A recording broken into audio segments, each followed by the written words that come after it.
Hey, GutFoxx here. Welcome to Mut Men episode 164, and I'm joined by my good friend Texas. How are you today, good sir? Yo, we are good, man. How about yourself, Fox?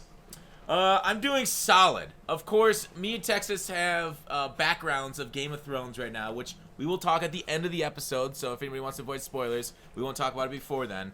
But besides for Game of Thrones, what's your text message this week, Tex? My text message for this week is I'm always I know the question is coming, but I'm always underprepared for it. Like, it's really That's our podcast, like, just in a nutshell right there. Underprepared. We stutter with sentences. We don't know what we're doing. It's basically like two blind men trying to get through a forest right here. We're running through a lot of trees. Like. Yeah. Oh, so man. what do you got, Tex? I mean, okay, so I went and saw. Okay, this is not really a text message, but not even a spoiler. I went and saw. No spoiler. No spoiler. Avengers either. No, Avengers. no spoiler. I went and saw Endgame, Okay. and it's the greatest movie I've ever seen in my life. Wow, that's quite a teaser. And All right, I cried. that's it. I No cried more twice. Endgame talk. I cried twice. That's all I'm gonna say. Okay. Hard ass Texas cried twice during that movie. That's pretty impressive. I've cried 4 times in movies, right? I can keep track because I don't cry a lot, right? I'm a bitch sometimes, but I don't be crying because I can't be doing that. But I've cried during Mighty Joe Young. I don't know if you remember that movie growing up, Mighty Joe Young. No. Disney never Channel seen it. original. No, I've never seen it. Sorry. Wait, Crazy. has our guest seen it? CK, have you seen Mighty Joe Young? I mean, I was waiting for y'all to introduce you. Yeah, I know. But no. That's a bad introduction. But we'll get you the official. But have you seen Mighty Joe Young? I remember that movie. What was it about again? It was a gorilla grew up on an island and they brought it to America, and then he basically, it's not a good movie. It's like King Kong Light. He climbs up on a carnival Ferris wheel and falls off and almost dies, but he doesn't. I'm typing it. Typing it. It's not that good of a movie. It sucks. But I cried during that. Okay. I've cried during the True Confessions, another Disney Channel original movie. I'm a weirdo when it comes to those. In the last movie I cried before this one was I Am Legend, when he was talking to the mannequin after his dog died. Spoiler alert. For those that's an old movie. Yeah, that's like that. Yeah, that's like these are all old movies. Yeah, so I know. So I cried 3 times until this last one. So yeah. Wow. Okay. I haven't seen it yet, so It's cool. CK, like GutFoxx says, no spoilers. Have you ever cried during a movie, CK? Oh, have you cried? Yeah, probably. Sex? Of course. Come on, man. Let's keep this like. Come on, man. And no, the answer is no. But Hardball. You ever see Hardball? I got you. Of course. I know Michael B. Jordan. I know exactly what his little brother. Yeah, you know exactly what I'm talking about. His little brother died. Yeah. That got me. Yeah. Movie about baseball. Besides that, though. Oh, with Keanu Reeves? Yeah. Yeah, okay. That's off. Oh, go ahead. I saw the first 15 minutes on television. I turned it off. I wasn't really. It didn't really grip me. It's not a good movie. I got 2 other ones too. Right, Four Brothers. Okay. You know Four Brothers, and John Q. John Q with Denzel. Denzel to go, in my opinion. You cried during John Q? Yeah. And if we're talking TV shows, you already know like the Fresh Prince of Bel-Air, Will Smith in the living room when he was like, "Oh, why don't he want me?" So. Yeah, that was a good scene for sure. I know. I've seen clips of that even 20 years later. People are still talking about that scene. Yeah. Very, very memeable. What about you, Fox? You cried during any type? No, of movie? I don't think I've ever cried during a piece of media, or I don't even remember the last time I cried in general. I was probably a child. I just don't. I guess the tears don't really come to the eyes over sadness. I get more angry than anything else. That's my only emotion as a human being. Anger and happiness. It's just that's a way to live. Yeah. At least I don't bottle it up, I guess. Yeah. But anyways, I'll go through the agenda first, and then we'll get into topics. We'll talk about CK and his opinion on Madden and stuff. I don't think we've had him during 19 at all. So we're going to talk about the draft content a little bit. What's that? He's been avoiding us. Yeah. No, I have not. Yeah, he's like, next week. Yeah, he's been giving this little. You asked me like once. DMs on Reddit. It was during like a Sixers game. What? That's never happened. We're gonna talk about the light content for a couple weeks here in the off season for Mut. We'll talk a little about Madden 20 and the details there, kind of what we see. If it's coming to the end of July, so it keeps moving up. Maybe we'll talk about that, and then kind of wrap up the podcast with Game of Thrones talk from this past week. And we'll get you. We'll tell you guys if you don't want to hear any Game of Thrones stuff. We'll tell you right when we start Game of Thrones. You guys can turn it off at that point if you don't want any spoilers. So, up first, the NFL draft and the Mut content surrounding it. So, Tex, out of 10, how do you think they executed the draft this year? All right, so I wasn't here for the draft night shenanigans. What was the hourly content? I don't know what they dropped. So they dropped a few like small solos. The sets didn't really change. They just dropped cards basically, and a couple limited time cards. Marshawn Lynch and one other one. The other limited card I don't remember was very good. Yeah, Myles Garrett. Yeah, who had +2s. Yeah, gotcha. Yeah, so that's about it. So any like cool packs in the store? Any like I know there wasn't like a crazy blitz. Yeah, there was a blitz, but the packs it wasn't. There were no platinum packs. There were some decent ones like value wise based off picks, like Ultimate Legend pack, but there wasn't anything like really worth it. I'm not saying it was like terrible terrible things, but there wasn't anything like bonkers that you missed. Okay, yeah, okay. I wasn't here on that Thursday.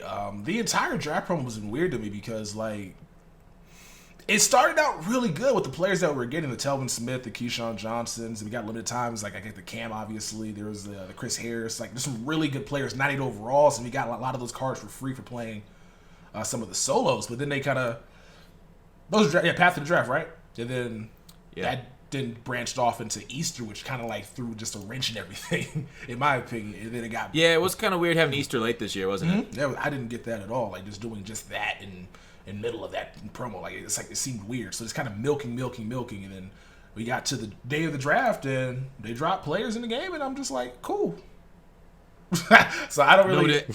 I don't have like I probably would give it like a 6 just because like at least some of these players are really good. I mean, I guess theme teams are gonna be like used to it. Plus, I guess the people had fun with the Blitz event.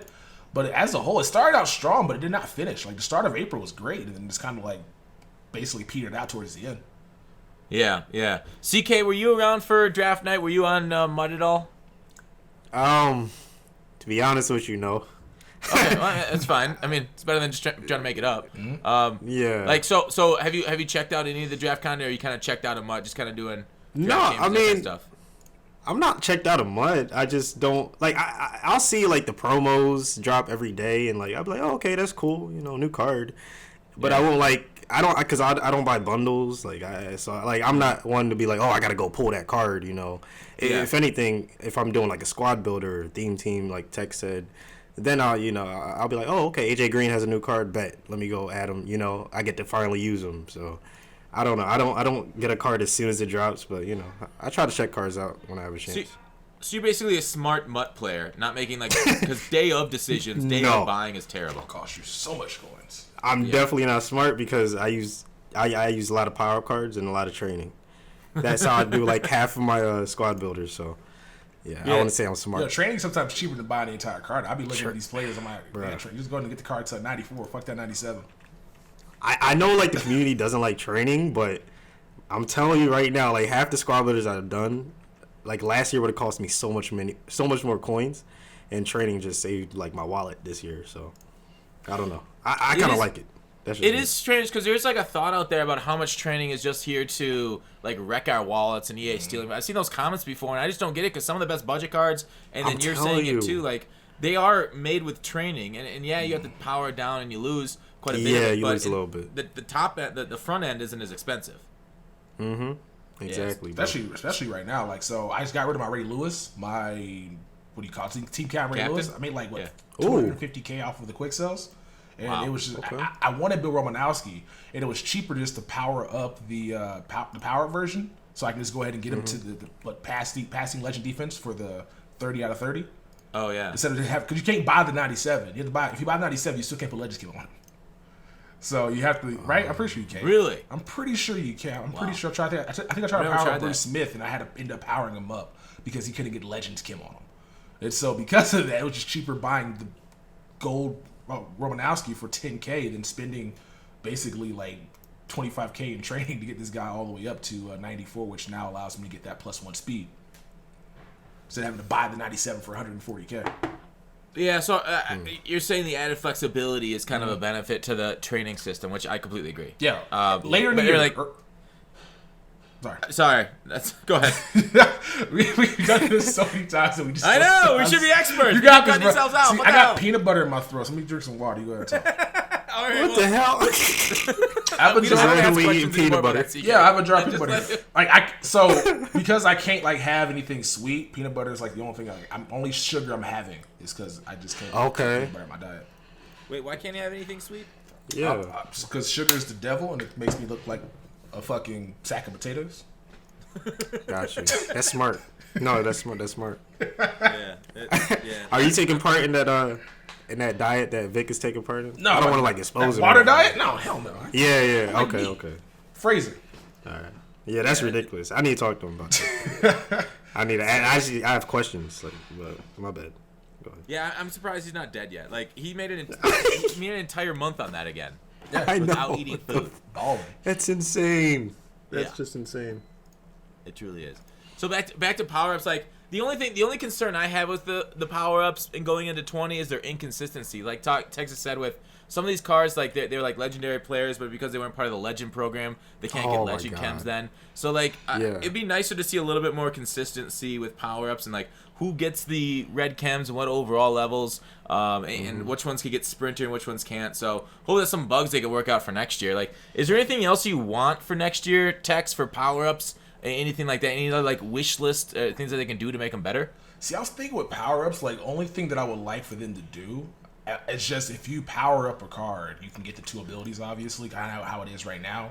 I would love the 2 Kims. I would love these powers to be the best cards in the game. Like, Power Up Dion should be much better than just +1s from I agree. regular as powered up Dion. Like, I should be able to put run stuff and lockdown on Dion. I know run stuff's not going to help, but there should be 2 chemistries, 2 abilities, and then obviously if you want to do Sprinter, you should be able to do Sprinter as well. Well, he don't even need Sprinter. So, like, if I power him up, I should be able to, like, instead of putting Sprinter on him, just go ahead and go with the extra chemistry. Extra That's speed not a bad chemistry. idea. Sorry. That's kind of like Team Diamonds then, right? Yeah, like how Team Diamonds are. Cause like right now, like Le'Veon Bell and the Earl Thomas are really good on my team because I have the Panthers base at 40 out of 50, which is gonna be +2 speed, and I got the John Madden coach for the +1, that's +3. They don't need Sprinter, and so I can put lockdown and run stuff on Earl Thomas to make him a little bit better. Even though 99 zone and 99 man don't mean a goddamn thing in this game, and 99 hit power don't mean anything either. It's just still nice to see aesthetically. So I think that's what they need to go into. And keep just I think that'd be a little bit better. I honestly don't think a card should get an ability that's not a power up, but people might get mad about that because they're saying you're forcing you to spend money.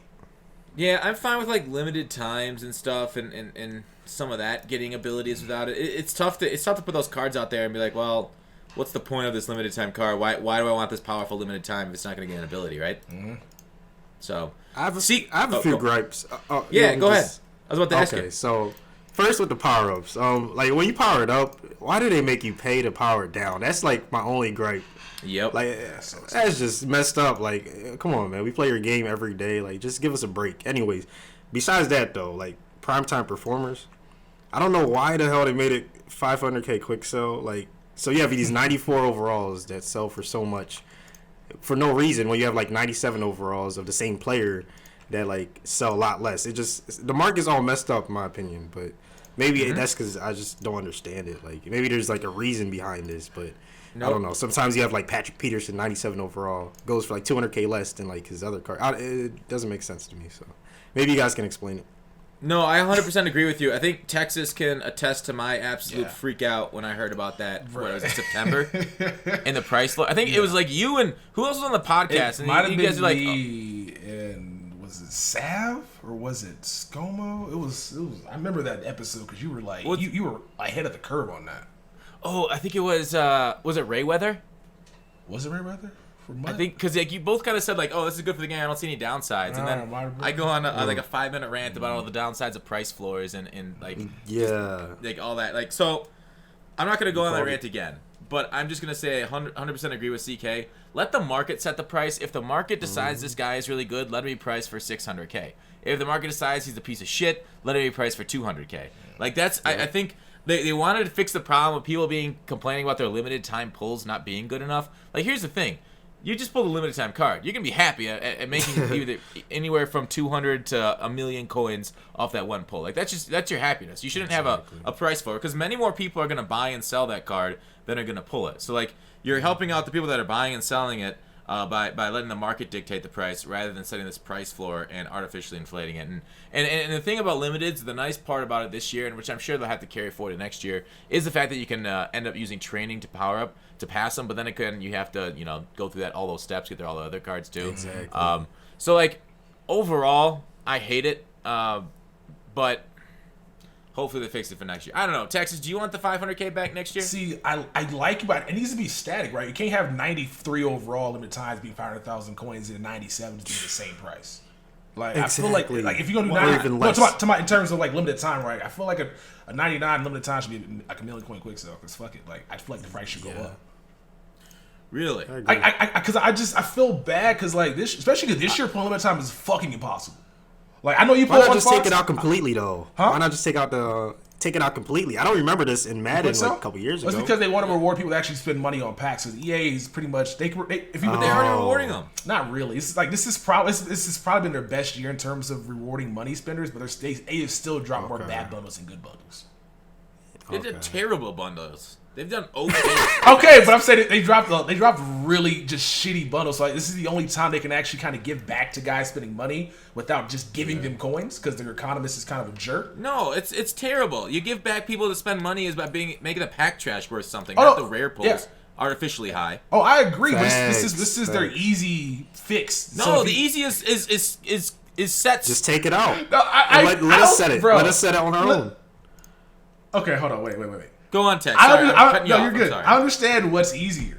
No, so think about this, right? You can either code a card that quick sell 500,000 coins or make an entire set. EA is going to take the former, right? They're going to take the easier option, which is just to make a card quick sell for more. Because it's just too much work to be out here trying to make stuff add up with the math. Because what ends up happening if they do drop a set for pack trash, it'll just end up being break even after the first hour anyway, because they don't want you making any coins off anything. So this is pretty much the only thing they could do that's outside of just giving you a guaranteed ridiculous topper. You get a card to chase. Obviously, if you pull that card, you got 500,000 coins guaranteed in your pocket. So they got to do a better job of trying to help hook up people who spend money on this game, because everybody that plays solos, everybody that does weekend league solo battles, they get a good chunk of change, but money spenders still bottom of the barrel in terms of what the value they get. Okay, how about this though? So say they leave the quick selling. Yeah. What if they make 90 to 94 overall is 250K quick sell, then 94 to 97 ish, 500K, and then everything above that a milli. Just so at the beginning of the year, if you get 250K, that's a lot of coins. But at the end of the year, you don't want these 94s still going for 600K. You know what I'm saying? They could still be going for around 200K, 300K. That's not as bad as it is now.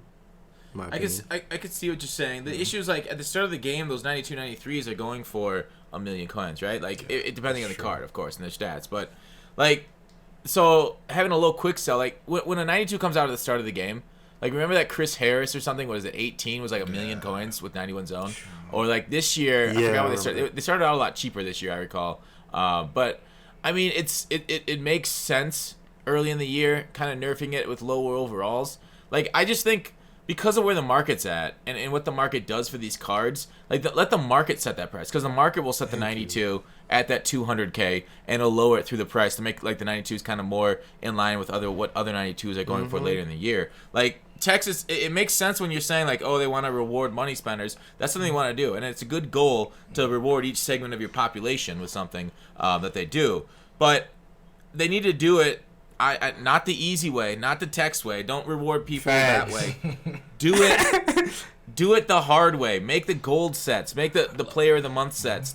Change those flashback heavyweight. How hard were flashback heavyweight and veterans 3 cards set? Just put into the game once a week. You could even do other stuff to bring up values for cards. So it's terrible. They could raise the training on cards, on gold cards later in the year if they want to bring up value too. But I don't know. I hope it's gone, and they let the market set its prices on these cards next year. It's my argument. Yeah, either way, I'm not going to complain about it. I just think that this is what they can do. I remember last year when people were pulling Andre Reed 99 limited time, 200,000 coins. People were kind of mad about that. And so this is how are you gonna get? Here's the thing: how selfish is that? You pull the limited time card, you're still angry about it. Well, what the fuck? That's still 200K in your fucking. That's true. I know, right? Be grateful. Remember last year though, where you had to have if you pull the toughness one, that's 500,000 coins. Yeah, that's why you were mad. It's fuck this game. I want a limited time and it's fucking double go deep. Okay, if you're angry after you pull a high value card, there's nothing that EA can do to satisfy that. Exactly. Right? Yeah, if you're that negative and you're still playing, EA shouldn't be catering to those people. If you get that rewarded, I don't know. Maybe. But I think that's just complaining to complain at one point. True as well. Plus, I also think these cards are they have these quick sells on them as well because they want you to be forced to buy training, which I think is good for the economy because at least the coins go to somebody. But it's still kind of annoying that, like, if you want to go out here and power up like the Khalil Mack, I got to go spend $17K training on his 95 if I wanted to get to his 96. Yeah. What's wrong with that? No, I'm cool with that, but it's kind of crazy that, like, if I pull a limited time card, I'm not supposed to keep it.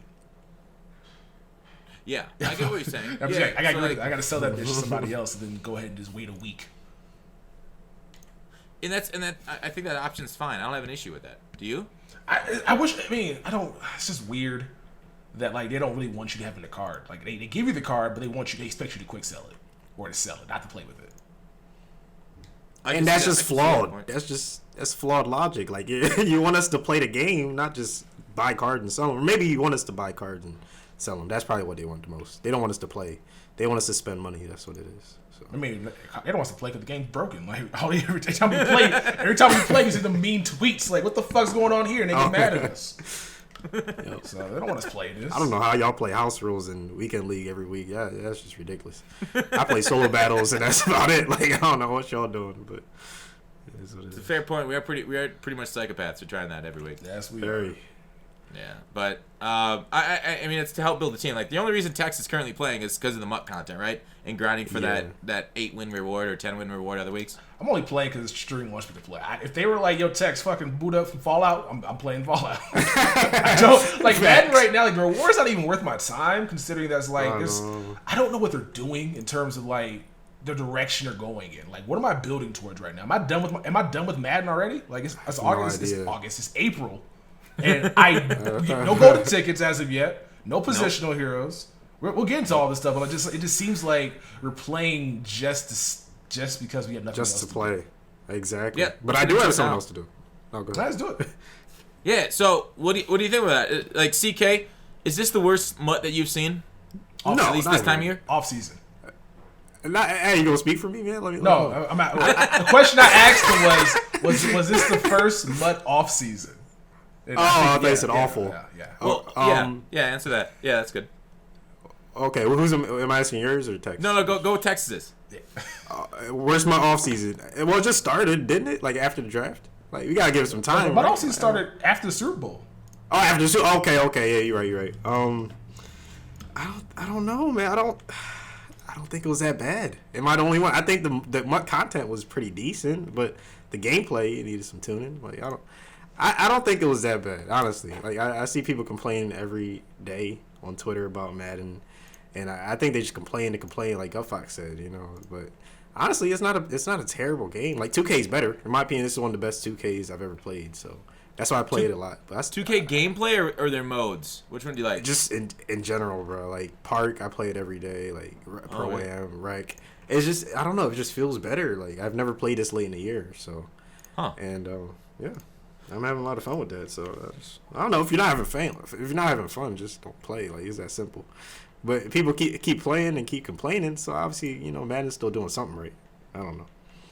It's a fair point. I mean, like, here's the thing I always say with complaints. Like, I think it's ideal that Madden wants people feeling passionate about their product. They want them out there complaining as much as they are loving it. They want that kind of talk, because if people don't care, they don't complain, they give up on it, then that's not what you want. Then Madden basically closes the Tiburon off as we no longer have NFL football. So They want passion, and people that are complaining, yeah, sure, after a while somebody gets a little nitpicky, but hopefully EA can kind of, like, look past a lot of the nitpicky and the bad feedback and keep the good feedback. But, like, so I'm totally fine with seeing complaints, but you're right. Some of it is a little much, but I think overall it's a good thing for the game, because it shows, like, the things that they can improve upon. Like Mut, I think Mut without the complaints from a lot of the community members will be a lot worse right now. I think true. A lot of what, like, say, you know, Texas and other, like, people complain about, and then, like, EA fixes it and just makes the game better overall. So I think, in a certain sense, you're right. If it pisses you off so much that you don't want to play it anymore, don't play it, because that's just bad for your health. But, like, it pisses me off, but I still have more fun playing Madden than just about any other game. Like, So that's why I keep playing it, even though I complain about it a lot, and I yell on stream how much the game is trash, and it truly is. There's a lot of O-line issues and whatnots. The meta's stale, but in the end, I still have fun. So what can I say? Yeah. So Texas, what do you feel about complaints? Do you feel like some people complain too much or not enough, or what's your thoughts on it? I feel like people it's weird because obviously it's gonna be answers gonna be like both. Like people complain too much, but also not enough. It's just like it depends what you're complaining about, right? They'll complain about shit that's just like not gonna impact a lot of stuff. People are saying we get on Mut rewards. Who cares? Like why? I know, right? Why are you complaining about us not getting a Mut reward? It's just gonna be some shitty picks. Like it's all it's been all year. Yeah. How about we complain about why are you guys not dropping sets into the game? Like, why won't we all focus on that? People want free shit as opposed to focusing on what needs to be focused on. So, it's like we get too much of it, but we also don't get enough of the stuff that we actually should be complaining about. Yeah. That's true. That's a good point. Also, yeah.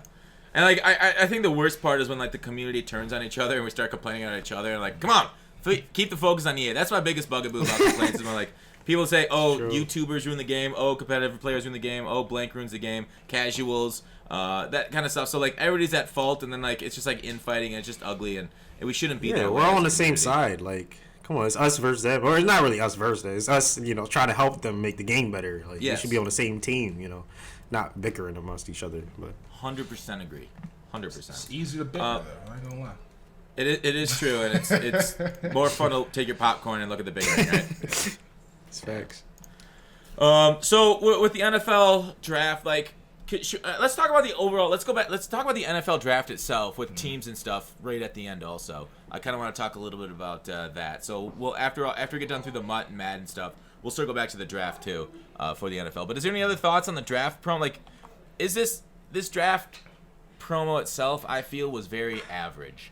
There wasn't anything. I think what's that? The card art was below average, in my opinion. Oh yeah, that shit sucked. Oh fuck. I think it's the only promo though. Every other promo has been incredible this year. Almost every other promo. Yeah. But this one was just they just mailed it in. They didn't even care.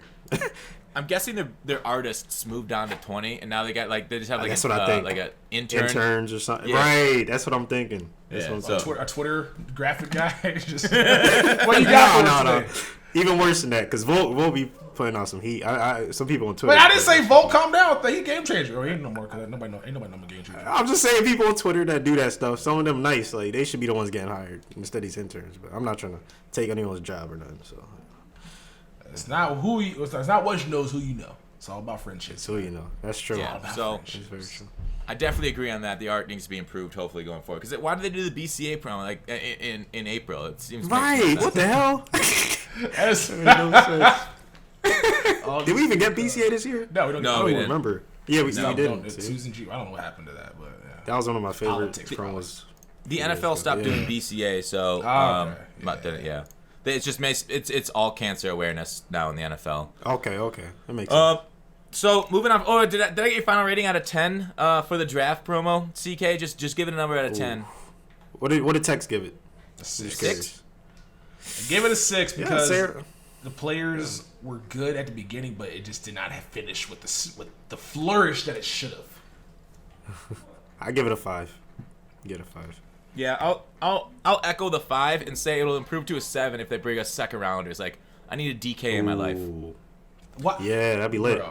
Bro, why they announce DK they say they created him in Madden, but they ain't gonna put him in Mut though? Weird, right? He might, he might end up getting a Premier card though. To be honest with you, I could see that. That'd be kind of neat with Baldwin. We'll talk about the NFL a little bit later. But yeah, he might be a pretty decent card next year if you do a Rookie Premier because he's got a big name, and it doesn't matter what your performance is as long as you're a big name for Rookie Premier, right? Yep. Mm-hmm. Yep. And plus, the Seahawks are going to be one of the teams that are always going to be probably in the playoffs too, which is going to be playoff content. It's easy. Russell Wilson. Yeah, I agree. So with this off season for Mut content, do I think it's the worst ever? I'll ask you next, Texas. Do I think it's the worst Mut off season? No, because we played last year. People saying that, I don't know if they played at Madden 18 or not. Madden 18 will still hold that number 1 spot for worst off season Mut content of all time, at least since I've been playing. Because in the past we got a lot more. We went an entire month of 18 without anything to do.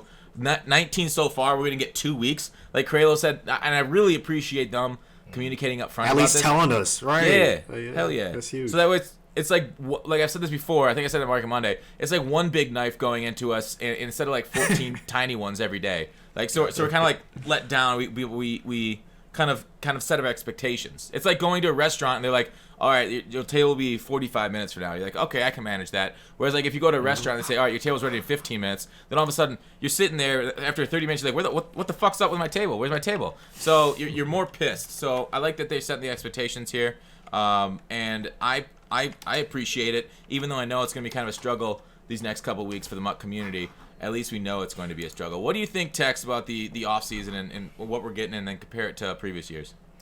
I feel like this might be the worst in terms of just like what we got.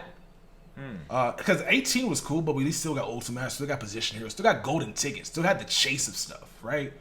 Whereas right now, we kind of just got promos milked out from the end of February until 2 weeks from now, right? So it's like 2 weeks until we get more content? Yeah, till season 7. Yeah, till season. So that'd be the 3rd of May. That's what it said. Okay, so it just seems like they just kept instead of like coming up with creating new things. Their whole Mut Offseason this year was just to drop a bunch of cards, which is cool. But I want other stuff as well in the game. I think House Rules. House Rules. I know. I was House gonna say. Rules. I think House Rules might have like saved this dope. Mut Offseason because without House Rules, I don't think this would be like literally like 1 out of 10.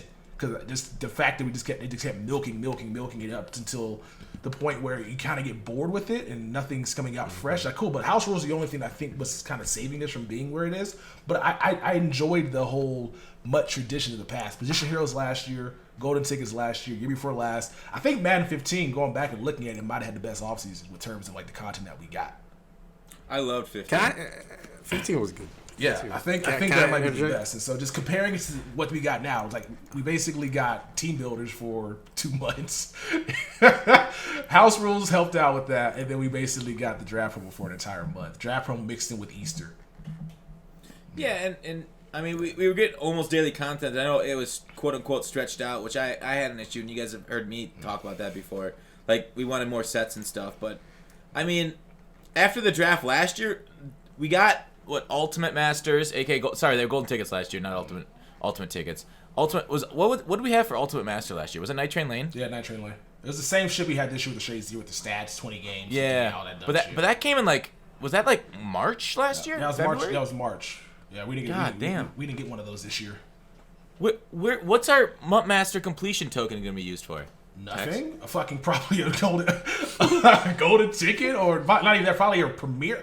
I don't fucking have any idea. I'm not even finished with Mut Master because I can't get the goddamn tackles.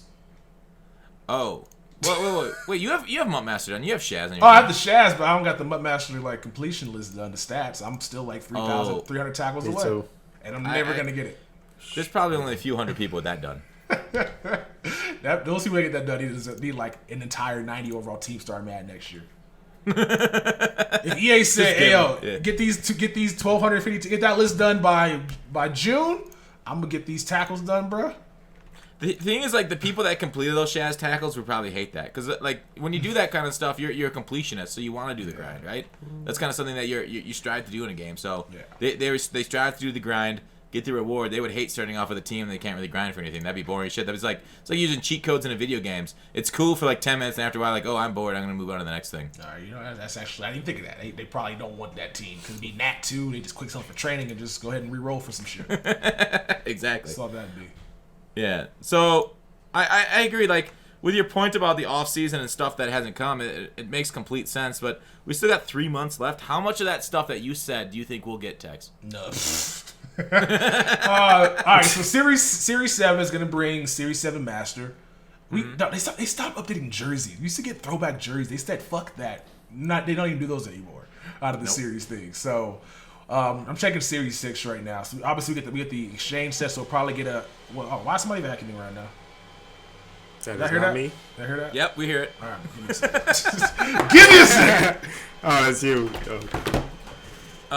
So CK, what do you expect in this offseason to come? Just got louder. No idea. Yeah, I know. I can't hear you. Let's just wait. So, CK, what do you expect in the offseason here? Yeah, I don't like you said, position heroes, golden tickets, things of that nature. Yeah. I don't know, whatever. Just more house rules. I honestly like Mut this year. Like, solo battles was huge for someone like me, like that doesn't spend a lot of money. Like I think that was a huge addition. But training as well. Like that's why I don't hate this Mut. Like I actually find it above average if you add everything in perspective, not just like the off season.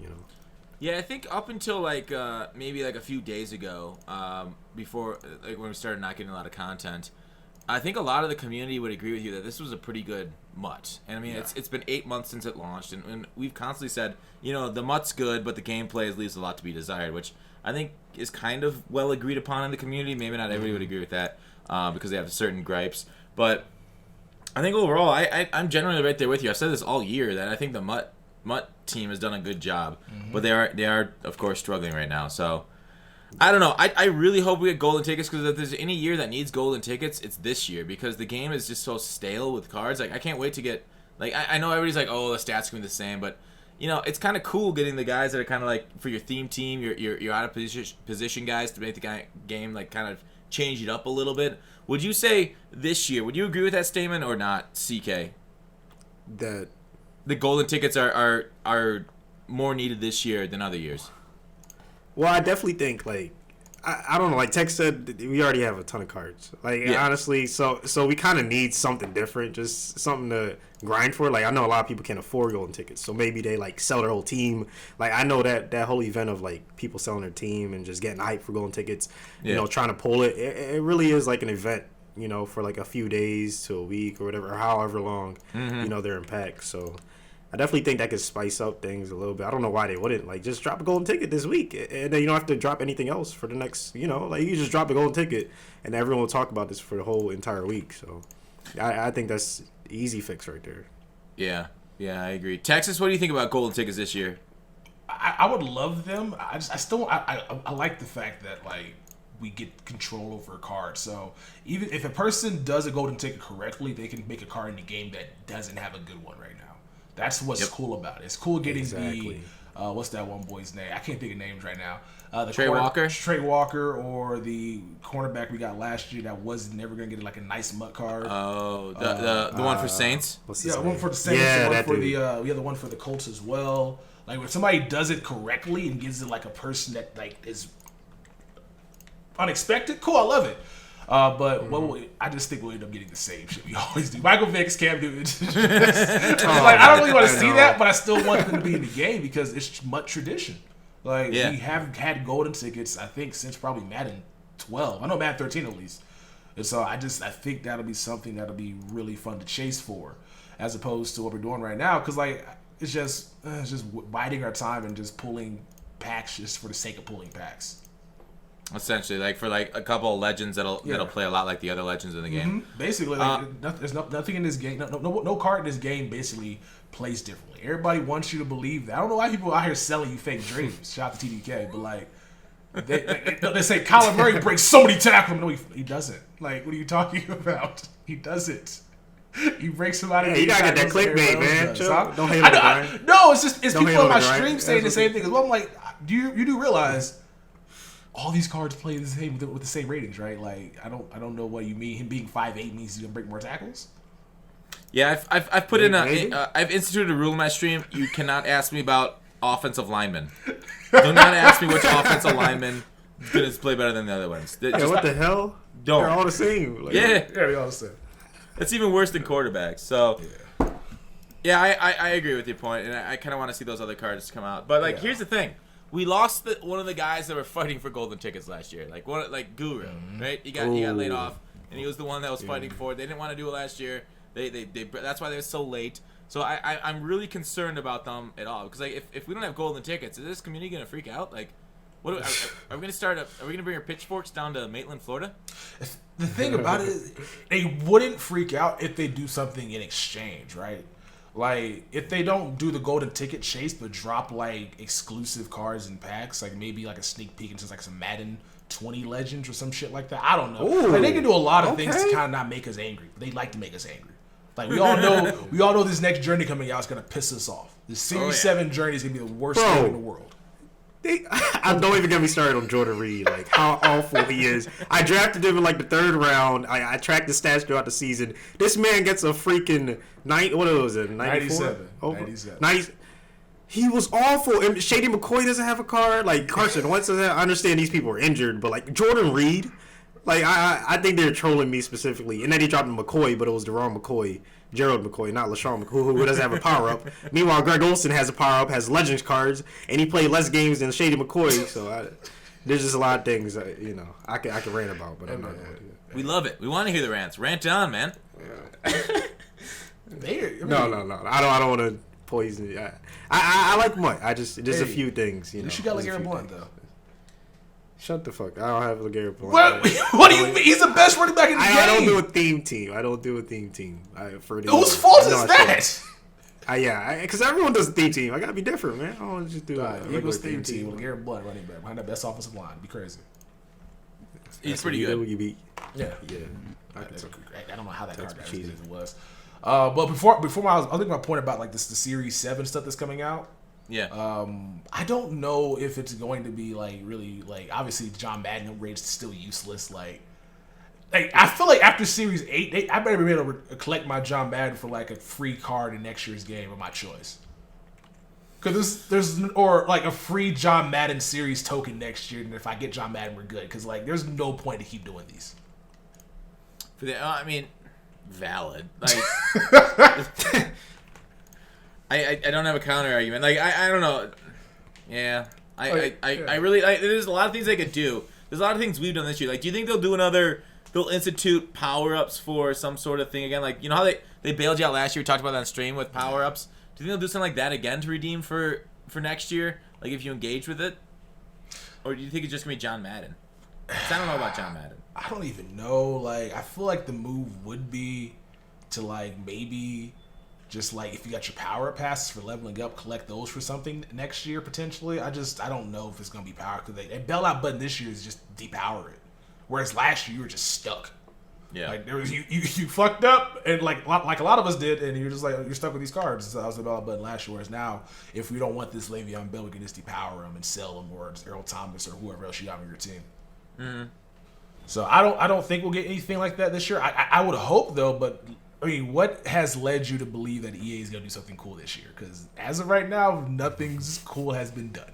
Because they bailed out your dumbass decision last year, Tex. But last year, they also had a track record of doing cool things. No, they didn't. You kidding me? 18? What do you mean? Revisionist history? No, what do you mean? They had some sex in the game, bro. Off-season of Mut 18 was the worst. 18. Off-season 18 was the worst? Was that the worst Madden ever for you in general, GutFoxx? Madden 18? I think Madden 18, no. Madden 17 was the worst Madden ever. Let me save it. Y'all should do like a whole podcast on just ranking Maddens, like just talking about the history of Madden. I think that would be a good idea. Like a week you don't have like a guest, you and Tex just go back and forth, just like giving your list and why you think one Madden's terrible, why you think one Madden's like the greatest and things like that. I don't know. I think that'd be pretty lit. Yeah, like I did a couple videos on older Maddens and breaking them down, comparing them to the current Madden, and just going back. Like, a lot of it's based because like the game itself can be either good or bad, but what happens is the meta shapes a lot of our experiences. So like Madden 17, if you just play it like casually against a friend who doesn't know the meta, who doesn't know the degenerative things that you can do online, Madden 17 is a good game. Madden 18 is a good game, but they become bad games when you play it and you play against people that want to win, that know how to win, and you have to face nickel blitz and swerve every single play of the game, or even a mixed in swerve. Like, so you don't see it coming. Because if you face it every play, you can essentially click on and get it if you have enough skill, which at the end of the year you had to. But when they mix it in, you're like, oh fuck, you get turned off. So it's hard to evaluate it outside of the year unless you're playing somebody that can exploit it. Which is so. Looking back on things nostalgic, like the old Maddens, like the 04, 05, I was mainly a franchise guy back then, and I loved those games. But like if you played against any competitive person back then, I think I saw Problem. Me and Problem had a little we talked on Twitter. It was a little just tweet thread a few months back, maybe even longer than that. But I said my favorite was Madden 05. He said his favorite was 07. And he said 05 was bad because you could basically juke out the entire defense. I didn't know that because I didn't play competitively or even online in 05. But basically, did they have online? Yeah, they probably had online in 05, didn't they? On 2? When did PS2 drop? Yeah, it had to be PS2. Yeah, I so don't remember. maybe. But anyways, like you could juke out their entire defense and like send them flying. So like that's just terrible gameplay. But I never experienced it, so I loved it. So it's tough to rate old Maddens like that. But you make a good point. Maybe it's worth it to go through like just talk about the degenerative things you could do in each game. Be like, this Madden sucked. This Madden sucked. This Madden sucked. Right. But yeah, I don't know what my point was. About Madden 18 being a terrible offseason. Oh yeah, Madden. Yeah. So Mut 18 itself, like. We hated it. Like the reason I was fine with 18 and I got through it is because I played baseball most of the summer, and grinded for Immortals on that with a lot of my spare time. But otherwise, yeah, 18 was dry, much drier than 19 was. Like weeks, months, dried it. So I don't get this revisionist history that Tex is doing with 18 doing cool stuff. I mean, you mean being dry? We had a position hero sets. If you knocked out 8 of them bitches, you got 100,000 coins. Remember that? You got 12, you get 250,000 coin. You remember that? I remember them. Yes. Remember yes. replays? Now replays. I pretty much everything. Position heroes and replays are basically what team builders are this year. Yeah. This is basically the same thing. Obviously, it's just I guess because they stretched it out over the period of time. There's no main set to complete.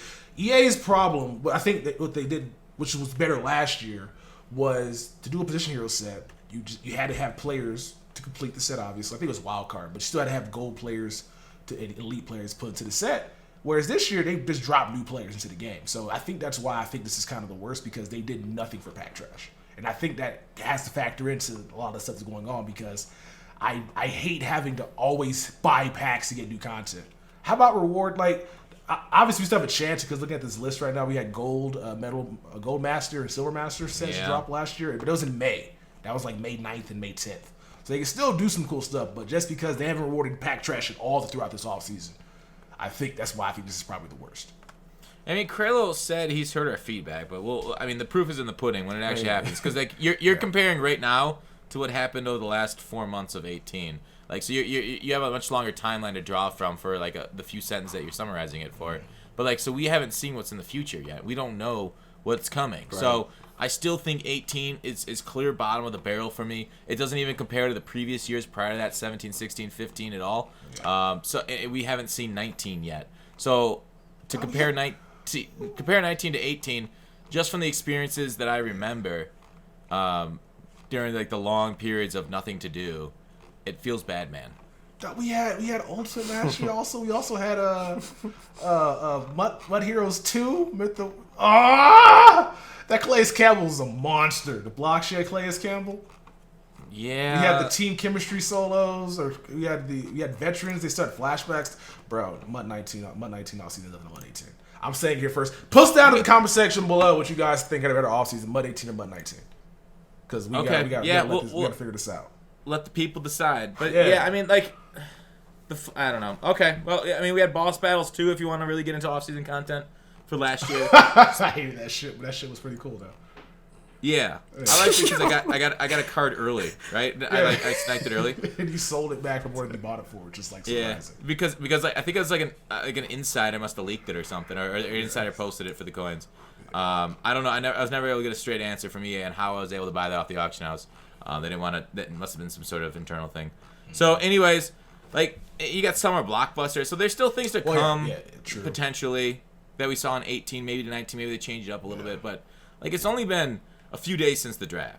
Like, we'll see after the light content in 2 weeks how our opinion is different about 19 and if we're going crazy, but I don't know. I still remember the feeling from 18. Anyways, I think it's the gameplay weighing on you with the swerve. I don't know if that's actually like the content itself. What do you mean? I could be wrong. I feel like the gameplay is kind of having a sour taste in your mouth from 18 instead of the actual Mut content. Gameplay 19 is trash too, though. It is, but 18 with the swerve was much more annoying. Like, this year, you know you're gonna get fucked. Like, you know you're going to, huh? Swerve was 17. Did they figure a swerve last year too? I remember people getting swerved. What was last year? Nah, it wasn't a swerve. It was something else. Rocket catch. I remember people running just ridiculous offenses and just getting ridiculous catches on last year. I'm pretty sure. I think last year was the first time in a while that it wasn't anything like too game breaking. You know.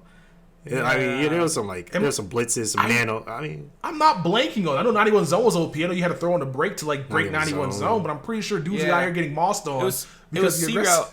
Yeah, it was C route and throw on break C route. Yeah. And then you sure it wasn't no swerve last year? I think swerve was 17. I don't think so. I know swerve was in 17. I think there's also one again last year. I think Voltrax was running it last year too. I don't 2 years ago. Swerve in 18? Oh shit! I did upload the rack swerve. Yeah. There was the Hail Mary glitch too. Oh yeah, there were a couple glitches. I forgot about that. I watched shit. that video. I don't even know who figured that shit out, bro. I don't even know who figured it out. I found it out from you. Then all of a sudden, this works. Yeah, the Deuce Close was able to. Tight slots. I think he had it, unless somebody else had it. I remember I posted it on YouTube, but I think Deuce Close had it. I'm watching my video from last year on the swerve. Yeah, yep. The new rack swerve. Yep, the rack swerve was an 18. Thank you. You're right. Yeah, that shit was really bad last year. So I think the gameplay, like, you see, it's so bad you blanked it out. Like, you didn't even remember it. You just said, this is in the past, and I'm leaving it there. Hell yeah. How did I who did I see that? I think I saw this in a game against me is how I figured it out. How funny is this? Like, so I'm looking at my thing from last year. CK, you're the top recommended video for my videos. How cool is that? Your which trio can get these 399-yard touchdowns first? Those are doing well for you, bud. Oh yeah, they're doing pretty good. I'm just trying to stay in my lane, you know, do my own thing, I guess. Yeah, your challenges. Yeah, because like when I open packs or do anything, literally anything else, I get like no views. So I mean, it's either that or nothing. So challenges are fun. Yeah, I tried to do one with Bartolo Colon and MLB, and it did not do well at all on YouTube. Yo, I don't know what is with those challenge videos. I don't like them, but I can't not watch them. Like, I'm over here watching, just getting mad. Like, why am I getting like? I'm watching CK run with a quarterback 99 yards, I can't help. I can't click off. I don't suggest you to watch it. Honestly, no. That's for like kids. Dog, like, the fact that you can talk for that long for 48 minutes, like, bro. I'm just gonna watch. Like, I marvel at it because I can't do that. Appreciate that, man. Yeah, it's not easy, but I don't know. I mean, y'all do the same thing. Like y'all record too. No. You guys make videos. You know how it is. I do. But like, I give up on it. If I couldn't get in tips, I'm good. Y'all got this. I'm good, love. Y'all, I'm not doing it. Nope. Yeah, temp 55. Like, wait, what? Crazy. No, I never went up that high. No, yeah, it's just go to never set number. After that, you make it on easier. Arcade. Facts. All right. Anyway. Oh, so hey, Madden 20. All right. I was just looking at last year's rack swerve. But yeah, Madden 20 details came out. We're gonna have RPOs, run pass options. Patrick Mahomes is the cover athlete. It is releasing actually in late July this year with the premium. We haven't heard about EA Access yet, and if we're going to get 5 days early. If we get 5 days early, we'll get it July 25th. We also haven't heard anything about a beta, but an article mentioned the creative director, Mike Young, talking about there's going to be a new feature that was supposedly going to be just there for bug testing, but they might be implementing into a new way of playing. So that'll be really interesting if that's actually a thing. I don't know what that could be. Maybe 7-on-7 testing, bug testing some zones or something. I don't know. Well, we could speculate on that. We're also getting superstar abilities. So let's just kind of break it down one by one. I want to talk about what potential game mode do you think could that be? It was like they were trying to bug test it, but they decided to add this as a way of playing Madden. I'm guessing it's going to be in Mut, or maybe it's not. I don't know. They generally add most of the new game modes into Mut, except for the face of the franchise. So, CK, what do you think what do you think this new game mode could be? I hope it's like Park and 2K. I hope you could like create your own player and like have like maybe 3 stock offensive linemen, defensive linemen, 3 AI players on your team, and then you have like 4 or 5 people that are playing online with you, like rec center or pro-am, where you have like 4 teammates and they just play against like a whole other team. Like that would be dope if you play like 7-on-7, like NFL Street type. Yeah, I think that would be amazing. But I don't see Matt doing that because that's a lot of work, and they make money the way the game is right now. So I don't see that happening, but I would just flip my shit if that does happen. I mean, I know EA, they like to copy either FIFA or other games to implement to their game because they have trouble sometimes coming up with their own ideas, unfortunately. A lot of games do, though. A lot of games. Like Fortnite copied Apex when they brought some stuff in. You know, Apex copied Fortnite. Like, a lot of games. Fortnite, let's not compare Fortnite. They're like the kings of copying. Like, they copy PUBG for their entire fucking new game, Battle Royale. Oh, yeah. Exactly. So, like, yeah. But, I mean, like, okay. So you think it's going to be, you're hoping for a my part, maybe taking your face of the franchise player? Yes. Just taking one player, like, building them up, getting them to, like, a 99. Can you imagine that? Like... Bro, I'm telling you, a lot more people play Madden. Like, I play 2K because of Park. Like, if there was no Park, I promise you, a lot of people would not buy 2K. Like, it's a huge part of why they're so successful. Wait, what? You think if there was no Park, no rec center, like no mic, if you could just play my career against like a computer, not online? Why you think 2K would be this successful? Why are you being myopic right now? Like 2K is not the biggest game in the world other than soccer. Like it's soccer than basketball. It is. So like people buy games play 2K in other countries, guy. Okay, well, all right. No, it wouldn't be as big as it is now if there was no Park. Think back to like 2K13. In America, maybe. Because we like the football, but 2Ks they got you, man. Countries over in China, bro. Like China that's true. Basketball. Like I feel like they fine. But even bro, everyone loves football in America. Yeah, like almost everyone. Yeah. So imagine if they added gave you a reason to buy Madden. Like some people just they'll watch football. They won't buy Madden because they know the game's doo-doo for the most part. But if they brought back like NCAA, like a lot more people play Madden or just football games in general instead of just not playing it. Anyway. See, I don't know I don't know how that would great though because I don't trust if EA just built this in 1 year. That's what I'm saying. They can't do it this year. They just have to start it up though. I'd be shocked because they couldn't even do live and they had like 7 years of that. So you can't trust EA on any new mode they're about to create that involves something like that because it's not going to go well. I didn't read any of these articles. So EA said they were trying to make a new mode for Madden and they couldn't get it to work properly, so they decided to just add these abilities in anyway. No, abilities are completely different. So the new mode that they say potentially is a way of getting in there. Michael Young said they're hoping it's ready for the beta, which kind of confirms a beta. I don't know if it'll be public this year. I hope they do. That was fun last year. The new way to play was something that they initially used as a way to find or test bugs in the game. So then they're going to try and add it as a game mode. So we're trying to speculate on what that game mode could potentially be if it was originally a way of being like bug testing. Okay, only thing I could think of would just be 7-on-7. That's the only thing that makes a little sense to me. I'm just trying to figure out what would they do that the NFL would approve because it's not going to be NFL Street. I'm not going to go to something like that. That'd be dope, but I don't think it's going to be a street element to this. And the only thing I doubt we're going to see create your player and then go into I would love to see create your player go into squads. That could be dope as well. Like you can create a quarterback. That'd be dope. But it's face of the franchise only quarterback though, so it's not going to be touching on free safety or middle linebacker. Well, apparently, like that. Okay. So we found out apparently you can. You'll just get none of the high school, the draft stuff, any of that stuff. So that's fun. Yeah, it'll be a stripped down version of it. So you can still create. So basically, what that basically means if you go to do a franchise mode, but for a user. Quarterback one mode, basically you get a whole storyline, but if you don't get that, then you'll get just basic franchise mode. Stripped down version of the same thing. Yeah, which is in the pro. So that could be that'd be dope to see then if that's actually what they end up doing. Like the beta is just going to be squads, and then you get to pick create your player and then go into that. I would love to see that, but that's still squads are already in the game, so it's not a new mode though. So it has to be 7-on-7 or something along the lines like that. Yeah, I'd imagine what else is in this game? Would it be running back versus linebacker, wide receiver versus DB kind of mode? That's what I'm thinking. Yeah. Or it's how Park is 3-on-3. Maybe you could be a quarterback, running back, wide receiver on offense. On defense, you could be a linebacker, safety, cornerback. Something to match you up against another user. Yeah, I think that would be pretty lit. Yeah, I mean there's a lot of possibilities they could do. So it's tough. I guess we'll see it in a couple months.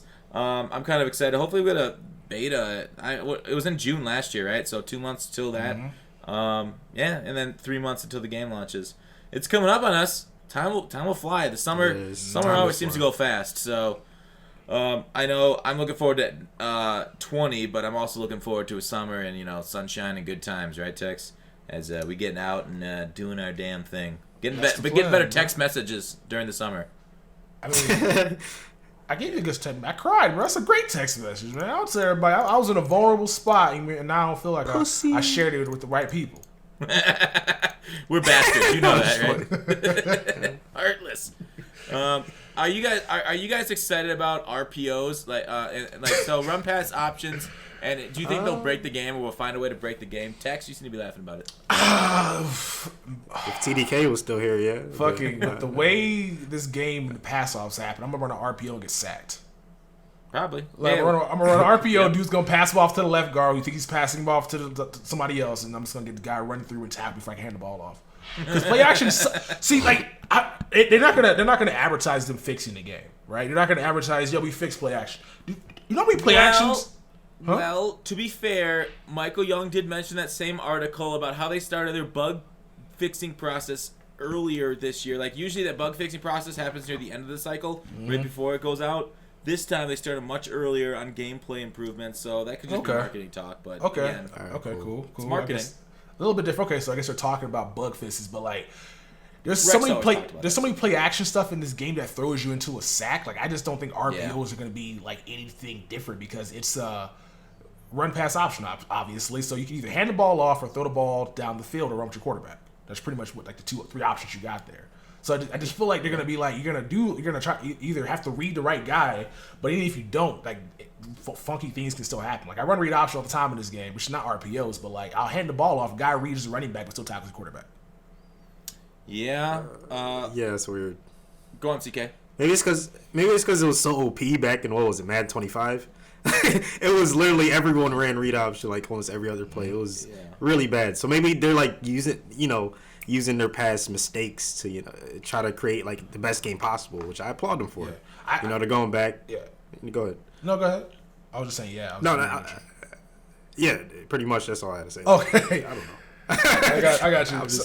So the thing about it's also gonna be weird is that because users are so OP.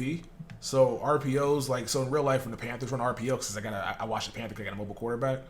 You probably see this up there with that Josh Dobbs, that's your back quarterback. I think he probably hit some RPOs out there occasionally in Pittsburgh. And I know the Eagles in the preseason, maybe. I mean, he played a couple games and Big Ben went out there and like but they himself. They didn't put like Big Ben. Yeah, I mean they did a few. But okay, go on. Yeah, see, I was gonna say, so me and CK know because the Eagles won a Super Bowl with running RPOs, and everyone's like, RPOs are the wave. These are the future shit. But with like how super OP users are, like usually RPOs are like kind of quick pass options. Like usually like not their quick read, but you can't make quick reads in Madden. You get picked. Nope. Yep. Pretty much. So are they gonna nerf users? Yeah, so basically what they have to do is like either fix trajectory, what they've talked about, or you're right, nerf users, because you can play the run standard line of scrimmage and pick off a post route. So it's so annoying, bro. Yeah. They gotta tone that down. We say that every year they have to tone it down, but they don't. You just get these dudes that have like 99 jumping like Shazier, and then it's impossible to pass over the middle. So I don't know. I don't know what they can do. Yeah, and even with like, I know Peppers is leaving the game, but usually even if there's not like somebody short, even if that doesn't work, you can see someone 6'7". You got Montez Sweat coming into the game, or Sweet. I keep saying his name wrong. So you got him now as the Brian new Peppers, Burns. basically. Fast, How tall tall. is he? Yeah. He's 6'6". 6'7". Ooh, that's dope. Yeah, Brian Burns is 6'5" and he's fast as hell too. Yeah, there's a ton of them now, just physical freak athletes. But actually, let me look at it on my head where they have them at. That's crazy. Well, I'm in Madden 18 still. You're good. So I hope that they do this correctly. Yeah, I just feel like they're gonna fuck this up somehow, and RPOs aren't gonna be usable. Yeah. I agree. Either that or they're gonna be OP. It's just one or the other. Like, I don't trust Madden to find a good balance. I just don't. Yeah, see, the thing with like the RPO, it's a lot based off like quick pass rushes and letting a guy like through and make him make a decision. That's kind of option is too, but like, and so like the pass rush isn't that good, and quick hitting like in Madden isn't that good. So I agree, it's gonna be tough to make them well utilized in the game because like Texas said that the short pass game isn't that good outside of like going against a blitz. But that's true. Yeah, I'm going to find it struggle because, like, if all I have to do is cross-man one of your wide receivers that's running it, and then it's like, okay, what are you going to do? Like, what they need to fix more is movement on the field and the abilities for safeties to cover deep so you can take the top off. Otherwise, you're just going to get people crowding the line of scrimmage, crowding the box, and then you kind of screwed again, just like it is kind of this year. So, Yeah, color me skeptical, but I really hope they've taken their time and made it balanced. And I'm sure there will be a way of exploiting it both on offense and then a counter way on defense, which is, I guess, an ideal way of playing the game. So, yeah, I'm just looking forward to a defensive end or a user coming in, screaming, and just diving and taking out both the running back and the quarterback for the ball. It's like I'm looking forward to the turbo blitz sack nonsense that's gonna happen for RPOs because it's gonna be animation you can't fucking control. Yeah, I have seen a lot more user blitzing lately in the last couple months. Oh, that is so OP. That's probably the most OP thing in the game right now. I won a game. Just people running up the gut. Go ahead, CK. No, go ahead. Just people like running up the gut and sack your quarterback. That's just the most OP thing to go up against right now for me. Yeah, let's hear your story. It's the worst because like you can do everything right, but you're dependent on the game giving you good animations, which makes me so mad. I ID'd this dude. I blocked my halfback. I shifted over to that side. I pitched, and the dude still came between my left guard and my center, and right by my running back. I'm like, what the fuck am I supposed to do? Like, I did everything right here. The game said, "Nah, fuck you. You getting the sack." Mm-hmm. It's frustrating. Yeah, I know exactly what you feel. I literally don't have a response to you other than like, yep, been there. Fucking sucks. I hate it. They need to fix user blitzing, but when they fixed user blitzing, they broke something else in the last update, so they just threw it back. I'm like, fuck it, you guys deal with it.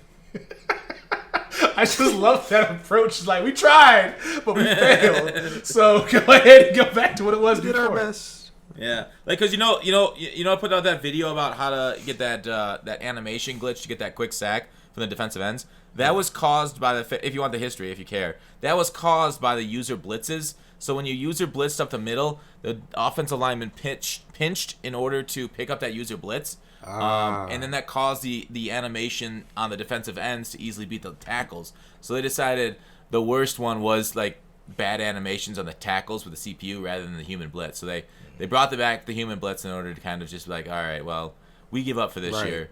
And I guess it's the lesser evil, but it's still fucking evil. It still sucks because how much faster the user can go than CPU players.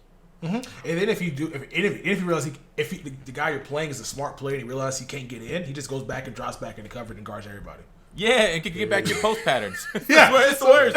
I was like, I know what he's doing. I know the counter. I know what to run, and I'm doing everything in my power to get the ball to this one guy. But the hole's closed. I'm going back deep. Fuck, because now your halfback's on being blocked, and so you can't throw him on a route. I think next year they got to have more of those like. Block it, and then like if nobody's open, just hey, let's catch this ball. Let me throw the ball to him. Thank you. It's like just improvising block and release. They don't have to be a block or release. Like sometimes the running back just be standing there for 10 seconds. Like, bro, in real life, the running back would leak out and get you like 5-10 yards at least. Yep. You know, like make it realistic a little bit. That's all I completely agree. Yeah. Yeah, so I would love something like that too, to be able to like if you're in a scramble mode, your running back then becomes eligible to throw the ball to. Yeah. Or the worst is.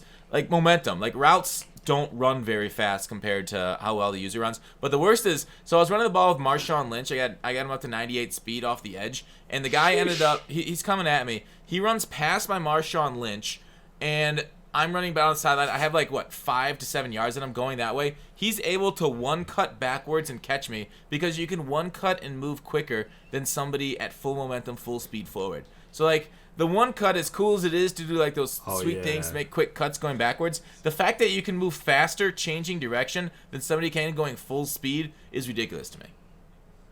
It's pretty OP. Yeah. How'd you guys like the turbo thing they added, where you have to like tap it twice or whatever? That like. Did you like that? No. Like. Why? It just makes no sense. Why? I don't know. I know. It was so dumb, honestly. Yeah. I thought I was the only one, but yeah, I didn't like that at all. That shit was funny. It was like, why are we falling slower? And it's like, because you got to smash this bitch. You got to smash it twice. Like, what? It's so dumb.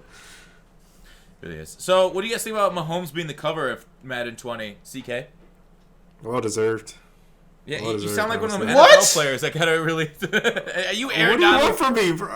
That's exactly what he said. All right, Tex, who did you want? Let's hear what you because this dude had 50 touchdowns. Cam won MVP and was on the cover.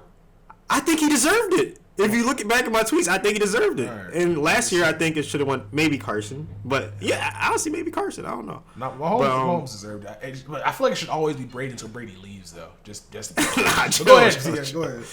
Come on now, Brady. Come on, he was on it. Like, come on. Brady's the only one immune to the Madden curse. Chiefs are already fucked. I wouldn't say that. I wouldn't because like the year when he was on Madden, he lost in the Super Bowl. But then the year after, when someone else is on the like, you have to make sure someone else is on the cover that year, so the curse doesn't affect you anymore.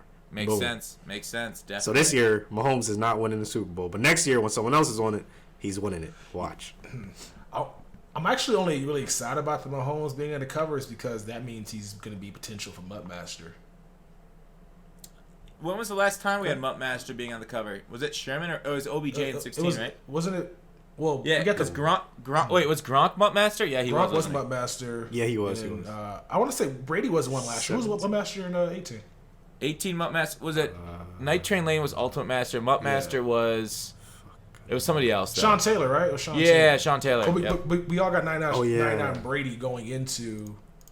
You know, it probably won't be Mahomes, but it'd be kind of cool just to see, like, what they do with his ratings next year. Just him being a cover boy, him being probably like a top rated quarterback in the game, and just kind of being the best option arm and dual threat ish. That's gonna be. I'm looking forward to that, but I don't. Speaking of Mahomes anymore, like I used to care about it, and realize this is kind of dumb. Why do I care so much about this? Did you guys like how EA this past weekend they gave everyone a free Mahomes if you watched the stream for like 4 hours? Yeah, I think that was pretty cool. I think that was pretty cool. Yeah, it was interesting to see the numbers. Like when you think like they got like almost 100,000 people watching it at once, which is insane. Like I saw Gaming Powerhouse tweet out like he looked at the numbers of active chatters, which are like quote unquote real viewers, although you can bot those. But like versus like the number of like or not people without usernames, it was like 15,000 versus like 95,000 people in the chat. So like 80,000 people were watching that without any usernames on Twitch, which generally sometimes indicates botting. I'm not saying EA botted. I went and looked on their website. I didn't see it embedded in their website because that would have made a lot of sense that a good number of people just like had it going in the website, kind of like Muthead does it. Like Muthead had it embedded. Yeah. So like I don't know where, because like if you wanted Mahomes, you had to have a Twitch username signed in and watching. So you had to link your account. Yeah, you would have been added to that active users and chat number. But where was the other 80,000 people coming from if they weren't there for Mahomes or drops? Were that many people just interested in competitive Madden, do you think, CK? Nah. But at the same time, like I played a few games online. Like not everyone had Mahomes, so I don't know. I don't know. Like you said, it's suspicious. That's all I want to say. It's suspicious. But they should do more things like that. Just give back to the community, just for like support and things of that nature. Just like give us incentive to actually want to tune in instead of just saying, here, just watch this. Yeah. It is interesting. Like EA, I brought this up in the past about Muthead. Brought up to Craig, like they're the only community member EA supports through those drops. So Muthead, whenever they stream, they also get drops, and they do big giveaways too. Give away top end cards. Is that strange to you? Should they incorporate some of the YouTube community and give? Of course. Yeah, they should give like people like you that be grinding every day, like Problem, like Tex. Obviously, a lot of these dudes, y'all be grinding like in the community is supporting you. So why not? You want to give back to the community, so it's a win-win for everyone. Like EA should just give you like a bunch of cards to give away to the community, so everyone's happy. I think that would be a great thing to do, just so they can keep people happy. But Tex, what do you think? Well, obviously, I would love Twitch drops and like other stuff just being in more people's streams, just having more access to it. That would be awesome. Like maybe like I don't know why they're being so stingy with it. I know they want to give it to a certain select group of guys, but just go in the whole thing. It's just healthy if everybody has it. Just have, because if that means people can just go watch their favorite Madden streamer instead of just having to watch just one guy they may not like. Right. So that makes sense. I understand you don't want to support, you don't want to promote coin sponsors and certain guys like that, but just support Madden as a whole. Support the entire streaming network in terms of who's 100%. On here. Yep. And so I just don't get why they're playing favorites. Not even playing favorites. They were. Well, last year they were. This year they're just kind of just giving it to one site, which is just kind of like benefiting from this monopolized product that they have. Yeah, like I brought up in the Kralo podcast, and we're not gonna talk about it very long here because we already talked about it. Like, because Muthead has gambling on it, right? And like they have literal lottos for cards that EA supplies them. So it is strange because Muthead credits are like a third party coin, and that you can exchange and then gamble the Muthead credits for cards in game through EA sponsored things. So it's strange. I agree with Tex. I wish everybody got it. Like I don't want it as an individual. I don't want individuals like like basically said, hey, you're the winner, like you're gonna get drops. I would like the whole community grab it. Like I want everybody to have that access, big, small, whoever you are, everybody up and down the directory to get drops on Twitch. But EA, I don't know if they're scared about community members, but if it's everybody, like what does EA have to be scared about? I know. I think they're scared. Yeah, no, I agree with that. Go ahead. I agree with that. No, I agree. I changed my opinion. Like at first, I said just like a few people, like you, the people that are grinding. But now, obviously, you guys changed your mind. It should be everyone that streams Madden. Just be like, if you watch Madden for a certain number of hours, you're eligible to get drops. You know, it's a way to support the whole community. I would love that. Tex, what were you saying? I think they're afraid of just nothing. I think they're afraid of just the look of just, oh my God, this coin guy has like this coin guy has 300 people on the stream watching and wanting to get Twitch drops. So like we don't want his like why like that's 300 people in there watching somebody play Madden. Yeah, that is good for your game. It gets people to want to get on the game. So I think they're just afraid of just like the whole perception of it, as opposed to just like risking unpopularity amongst others and just doing it for everybody. Because I would love to see Twitch Madden always have at least 1,000 people in there watching at all times. Like that should be the bare minimum. 1,000 people at all times. At least. Yeah, yeah, go ahead. Sorry, I didn't mean to cut you off. No. I was gonna say I think that's like the least that we can ask for. Yeah, like so, like when you look at like football's popularity versus other games, and like how huge some Twitch streamers are, like NBA, FIFA, all those things. Like even Madden, it was like a cultural phenomenon back like a decade and a half ago, 04, 05, like largest selling game every year almost. So. Now it's like a show that's for itself. Like people aren't really watching on Twitch a lot. YouTubers get huge numbers. Let's not lie about that. Like there's some huge YouTubers from the Madden community, but Twitch doesn't seem to translate that well for Madden. But yeah, it'd be kind of cool if EA did that for everybody and really boosted up the because like we saw what happened with Castro when he had Twitch drops. Just him and a couple other people. FIFA did that. He went from like 13,000 average viewers to 80,000 the day he had his Twitch drops, which is bonkers. You know, which is Which there will be more incentive to like not have to, if EA wants to like give to everybody, and they're like, all right, you have to like, and if you get more money from like doing the Twitch drop route, like because you get more people watching, more subscribers, maybe you don't need a coin seller. Maybe you can go ahead and go away from that if you don't want to, you know. Or maybe you can just be greedy and take all the money in the world you want to. But it'll just bring guys back to streaming that normally wouldn't be streaming Madden. Like, I'm pretty sure if they give Twitch drops, you probably see Tote back on Twitch, Berg back on Twitch. A lot of these guys that people love. Let's not make promises we know aren't going to happen. I don't know. It's all EA's balls in EA's court. But back to the. No, I was talking about Berg streaming. Oh yeah, Berg's never streaming again. I mean, he streams on Facebook. On Facebook though. Yeah, stay away from it. I stay away from Facebook. He got that Facebook bag. But no, so I was in the I was trying to get those tokens for the collectibles for the Twitch drops, and I think it was like 45,000 people and they were in the stream. That was like they're showing like tapings of the shit again, and then when the championship game came on, shit jumped to 60. So 15,000 people actually did show up for the championship game. For exactly that time. I think everybody else suggested according to Gaming Powerhouse, 15,000 bots got turned on.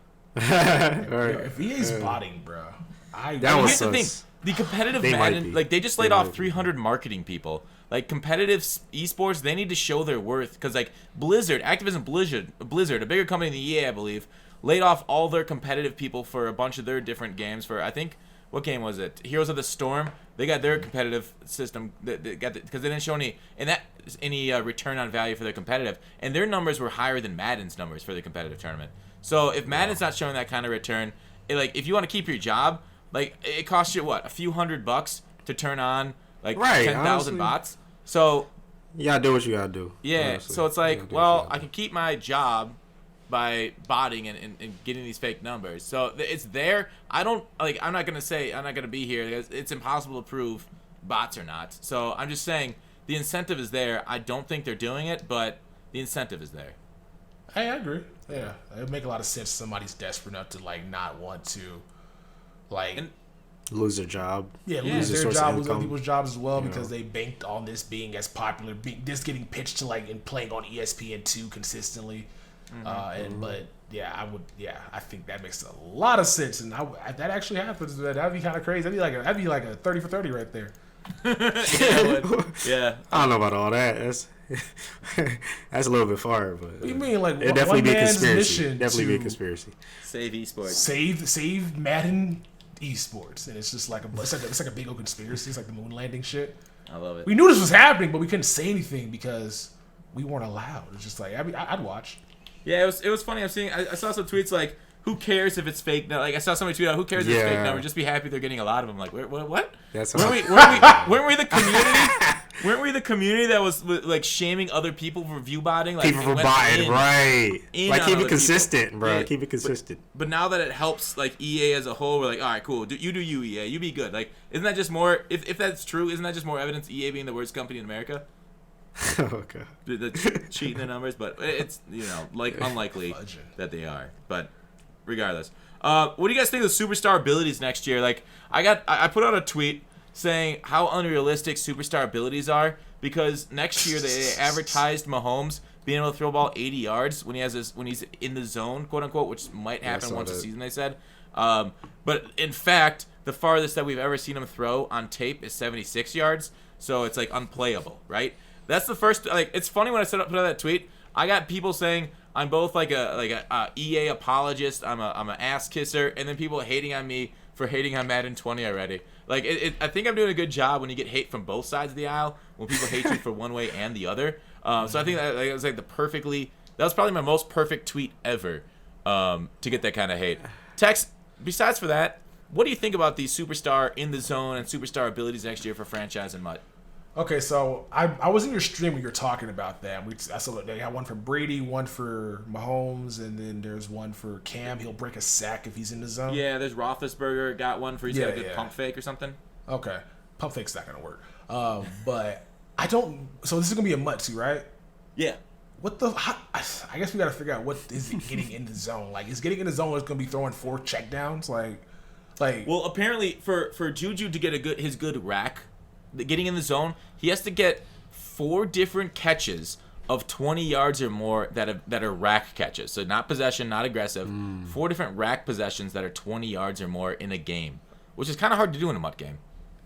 Not with Crosby. Well, this year he's easy. His rack is fucking double cross that bitch. It's a valid point. Yeah. Well, so I guess we'll see how it goes because we're gonna figure out a way to exploit this. Like, Mahomes is gonna be in zone every Mut game I play. Woo! It's gonna be like complete one like 80-yard bomb. And it's just gonna be a glitchy play where you can get a guy open. The thing is, routes don't even go 80 yards. Not well. Fades might, but most routes don't go 80 yards. That's true. They turn around and stop like at 60 or so. I don't know how this is gonna work though. Like, I guess we gotta see. I'm intrigued by just kind of. I'm not gonna knock it right now, mostly because like I would love for them to make players have amazing different things, like especially like for elite cards, like make guys different. Like if Shady gets like a ridiculous thing where he like just breaks like jukes 3 people, he can just cut back like on a dime because of whatever. Like, I would love just to have like I'll go buy LaShawn McCoy for that because it's better than using a guy or who's running back that's like bruising, like a Derrick Henry type where he's just gonna be more of a bruising back. So but they both play the same this year's Madden. So if certain guys in the upcoming games have different things that make you have to have this guy for this specific thing, I'm here for it. Yeah. I just don't know how it's going to play because that sounds ridiculous. An 80-yard bomb. So what that basically means, Tyreek's not going to be in the game next year. So you basically just go out there and just like you just throw you waste your in the zone on an 80-yard pass for a guy not open. Like, what's that going to do? Yeah. That's going to be funny. But I'm here for it, man. Like, I'm here for all the ridiculous wackiness that's going to be over here. It's going to be competitive, too, they said, right? So it's not just going to be for, like, arcade or for sim. It's going to be competitive. So it's going to be harder to trigger in competitive, but we'll see. Yeah. We will definitely see. I would love for that because that adds a whole variety of different things. So, like, now you got to look for players to get ratings and also players that have the good zones that you like and try to fit your play style. So if you run the ball a lot more, you're not going to need a guy like Juju Smith-Schuster. You'll need better offensive linemen, better running backs that can help you get to where you need to go there. So that'd be dope. CK? I think people are greedy though. So like, even if they might just need like a Shady or Derrick Henry, they gonna want that they gonna want that Odell Beckham Jr. They gonna want that Julio. Like, you're gonna see a lot of people, like almost every single superstar that has abilities. You know what I mean? Mm-hmm. So it's gonna be fun. Yeah. Oh, go on. No, go ahead. Okay, I was just gonna say I want to say like echo Texas's point in that players play differently. That's our biggest complaint right now. At least in my players play the same. So and the thing is like with Tom Brady having these special abilities and say Mike Vick has 0, like I want Tom Brady to be valuable in this game. Like I don't want to place Michael Vick every single snap from September to July. I don't want to see that on everybody's team. So having Tom Brady have the ability to be overpowered a little bit like he is in real life. I kind of like that. I kind of because like here's the thing with like Michael Vick and Tom Brady. Tom Brady makes the decisions in real NFL. We make the decisions for these quarterbacks in Madden. So having Tom Brady make and it's hard to replicate his decision ability. So they're trying to give him some sort of overpowered mechanic in order to make him balanced with Vic, because Vic is just clearly overpowered. He's so fucking good. And other mobile quarterbacks with 99 speed right now, which we got a few of. So giving pocket passers these overpowered skills to balance them out, I'm for it. Like I think the most important thing about a game is that it's fun. Second most important thing is that it's balanced. So if they can make these things fun, differentiate the cards, giving you unique animations, like they give Aaron Rodgers a tippy toe throw animation when he's like on the run. If they make them unique and fun and then balanced, like where like you can't just it's not the same quarterback every single game, I'm down for it. Like I think Madden is at its peak when people are when you're being dotted up and down the field. Like if Tom Brady's there and he's finding holes in your defense and he's able to complete you down the field, that is ideal Madden. Whereas like just right now it's just like crossing routes and then your zones can't guard it, so you gotta like cross man it and hopefully he keeps up and then you gotta use the other one. Then just check down to a drag day playmaker. So like there's things they can do, obviously, to make it unbalanced and then rebalance and patch it and stuff, and they talked about bringing in new plays in the playbook through the year. They're revamping the playbooks, so I hope the playbooks aren't unbalanced. We're not just everybody's running pats either. So overall, I'm down. I'm not gonna knock it. I want to try it. Of course, it's my job to try and break them and find easy ways to score for the clickbait and for just trying to win every fucking game I play. Because if you ain't winning, you're a loser. But not really. I mean, video games are kind of fun for me, so. Hopefully you're having fun. That's my thoughts. Any other last words before we move on Superstars or Madden 20? Do you think Le'Veon Bell gets his patient running? He should. I mean, I mean, the thing is, Madden is not built for Le'Veon Bell. Like, they tried to do it this year. It's not. It's block shed related. Clint said they can't change that last year on the podcast. I really want Clint back. I want him back so bad on this podcast. I want to talk to him about this disaster. I want to talk to Rex, but he ducking this. Yo, CK, you follow Rex on Twitter? Yeah. Send him a DM, say, "Come on, my man, podcast." I think we gotta. Highly doubt he would. I think I saw a tweet saying his NDA lasts through May or something. So we'll try it maybe this summer, Tex. All right. Yeah. Well, I'll send him another DM. I'll send one too. All right, let's move on to Game of Thrones and draft talk. Let's do the draft first. Draft talk first. Okay. Did you guys like your team selection? Tex? Go first, Tex. Yeah. I have no idea who the guy is, but everybody said he was the best pass rusher available, so I'll take it. All right. Is that what you needed? Yeah, so the Panthers last year led the league in slow blitzes because they had a bunch of old guys out there. So Thomas Davis, Mike Adams, and Captain Wonderland, so they'll do these blitzes where it'll be a linebacker that comes in, and then a cornerback that'll come in, and a safety will come in. I'm like, what kind of fucking 3-level blitz is this? Yeah. So they couldn't get pressure with 4. The Panthers this year are switching to a 3-4 as well because their defense is not equipped for a 4-3 anymore. They don't got 3 linebackers. They got 1. And they don't have. They got 2. They got Shaq Thompson's not great. He's okay, but he's not he's. It's the reason why Thomas Davis was there for as long as he was because Shaq Thompson was not able to take his job.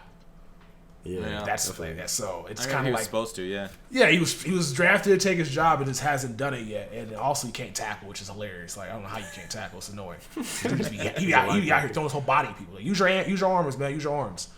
So they need a pass rusher, and I'm hoping that this guy plays well for us. He's 6'5", and built like Peppers. Not Pepper, but he's built like Peppers. So as long as I guess with him and Addison out there and K1 and Dontari, hopefully those guys will be enough to actually get to the quarterback this year. Because if not, it's going to be a long season because this is the worst defense the Panthers have had in the past. Well, since the Rivera era, it's the worst defense they had. Did you guys help your DB core at all? Nope. We drafted some young players, obviously, but like we basically still got we got Dante Jackson, who was a good find last year. They also got Bradbury, who's been solid. But yeah, they need to get pressure to help those guys out. So hopefully this guy can come in and use his athletic build to just run by people. Yeah, I mean, it seemed like the talent was all built around pass rushes this year, or most of it. Mm-hmm. So yeah, Burns. That's the meta right now. Good luck. Yeah. Good luck. It was because everybody's out here running the what do you call it? Everybody's base defense is nickel. Yeah. Pretty much. So you need to have guys that can actually get to the quarterback now, since everybody passes the ball. Since passing is just like running the ball if you throw like short passes the entire time anyway. Yeah, the Tom Brady method, or we'll see if what is it? Arizona and their spread attack catches on too with the passing. So like I think it's going to get even worse if that's successful the next few years with Kingsbury. So how about you, CK? How the Eagles do?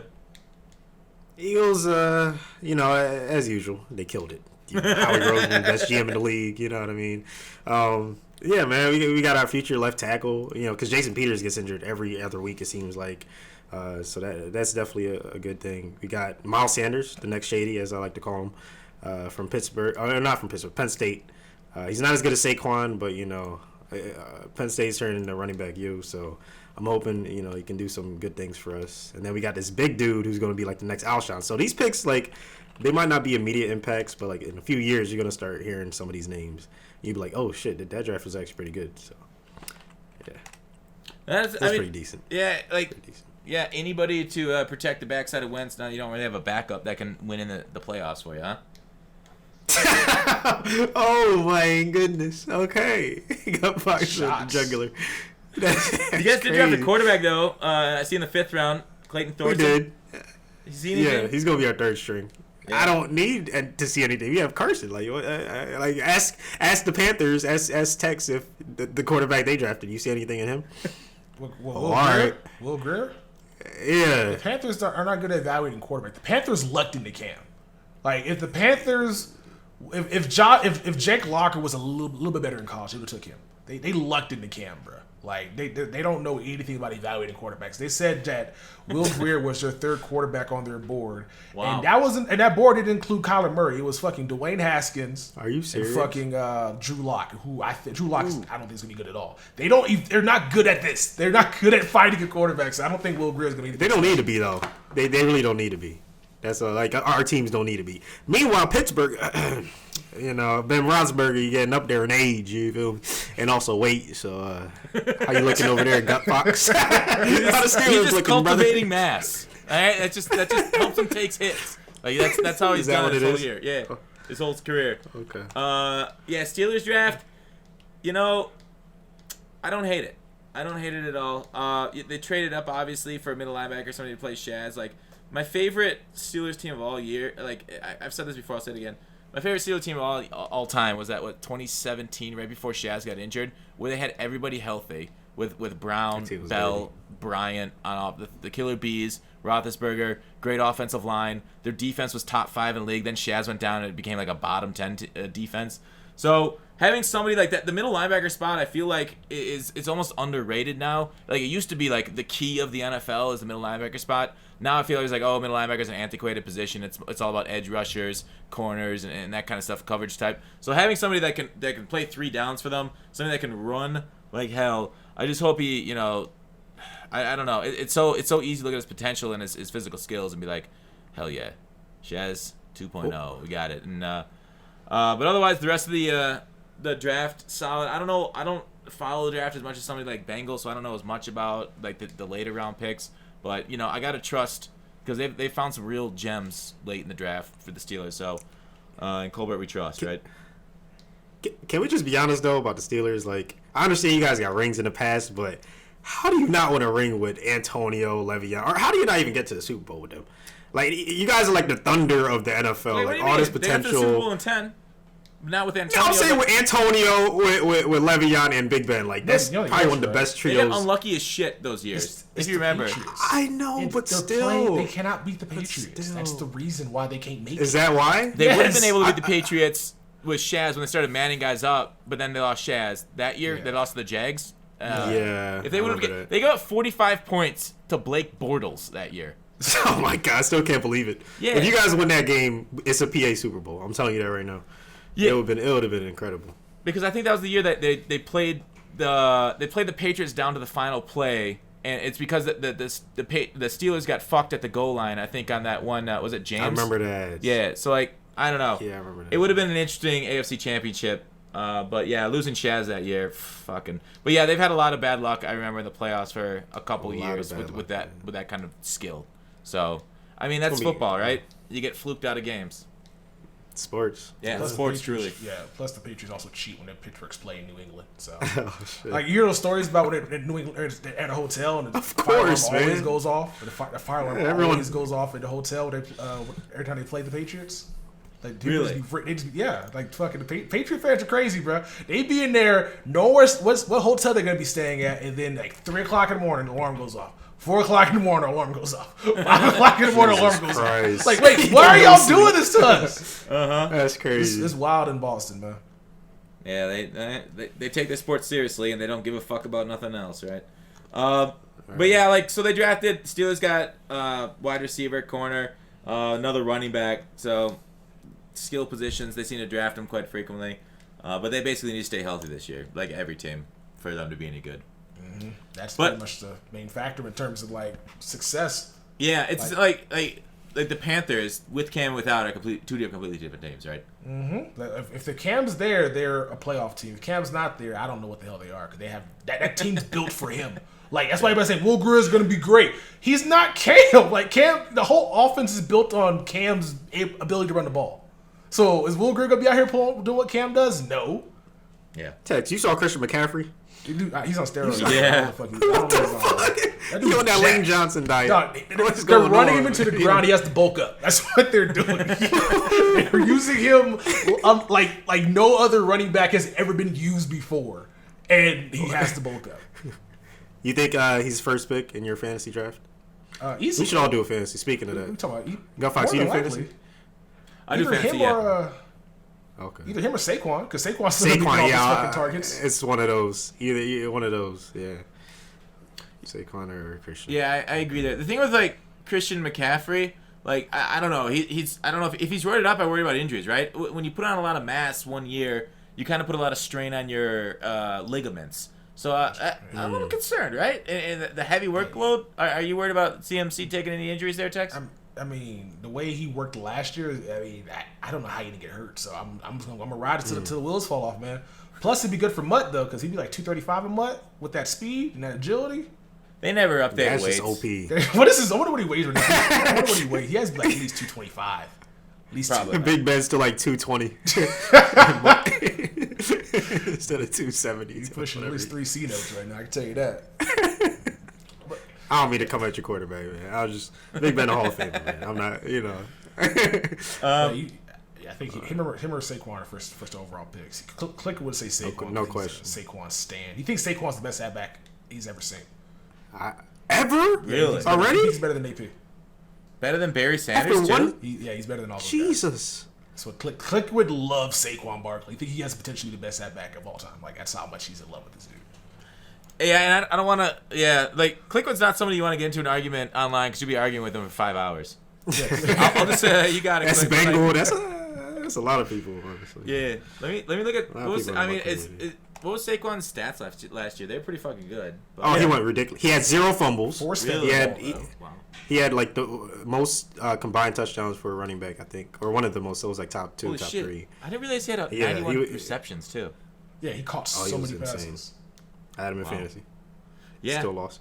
He's got to be number 1 in my book. I mean, how many passes did CMC catch? Well, around the cycle between, I think, Cam got hurt obviously, but I think he caught between like I'm gonna say 90. He caught at least 90. I think there was 3 halfbacks that caught 90 passes this year. It's Alvin Kamara, Christian McCaffrey, and then Saquon Barkley. Wow. Yeah, Saquon. Yeah. Oh, go on. I'm gonna say a lot of halfbacks. Kamara's gonna go off this year, bro. Kamara's gonna go off, bro. Mark Ingram gone. I think he's going off. Jesus. Yeah. McCaffrey last year caught 107. No, sorry. Wow. No, tripping. No. Jesus. That's receiving. That's receiving. No, it's 107 receptions, right? Yeah, he caught 107 receptions last season. What? He had 13 total touchdowns. He almost had 2,000 yards total, but he didn't play that last game. So, damn. He averaged him and Saquon both averaged 5 yards a carry, so that ain't bad. Yeah. That ain't bad at all. Jamal Charles retired, fifth on the all-time rushing list with the 5.4 yards per carry. I think he's the number one running back all time, right? He is. Yeah, he is. He's so good, man. Hashtag hook him. So good. Yeah, he's solid 10. All right, so let's talk about Game of Thrones. Everybody who hasn't seen Game of Thrones, turn off the podcast now. If you don't want spoilers, or if you're not interested, go ahead and turn it off now. I'm sure many of you turned it off many minutes ago once you heard my voice. But all right, let's hear your recap, CK. You're a big GOT guy. What do you think of this last episode? Oh God, I see.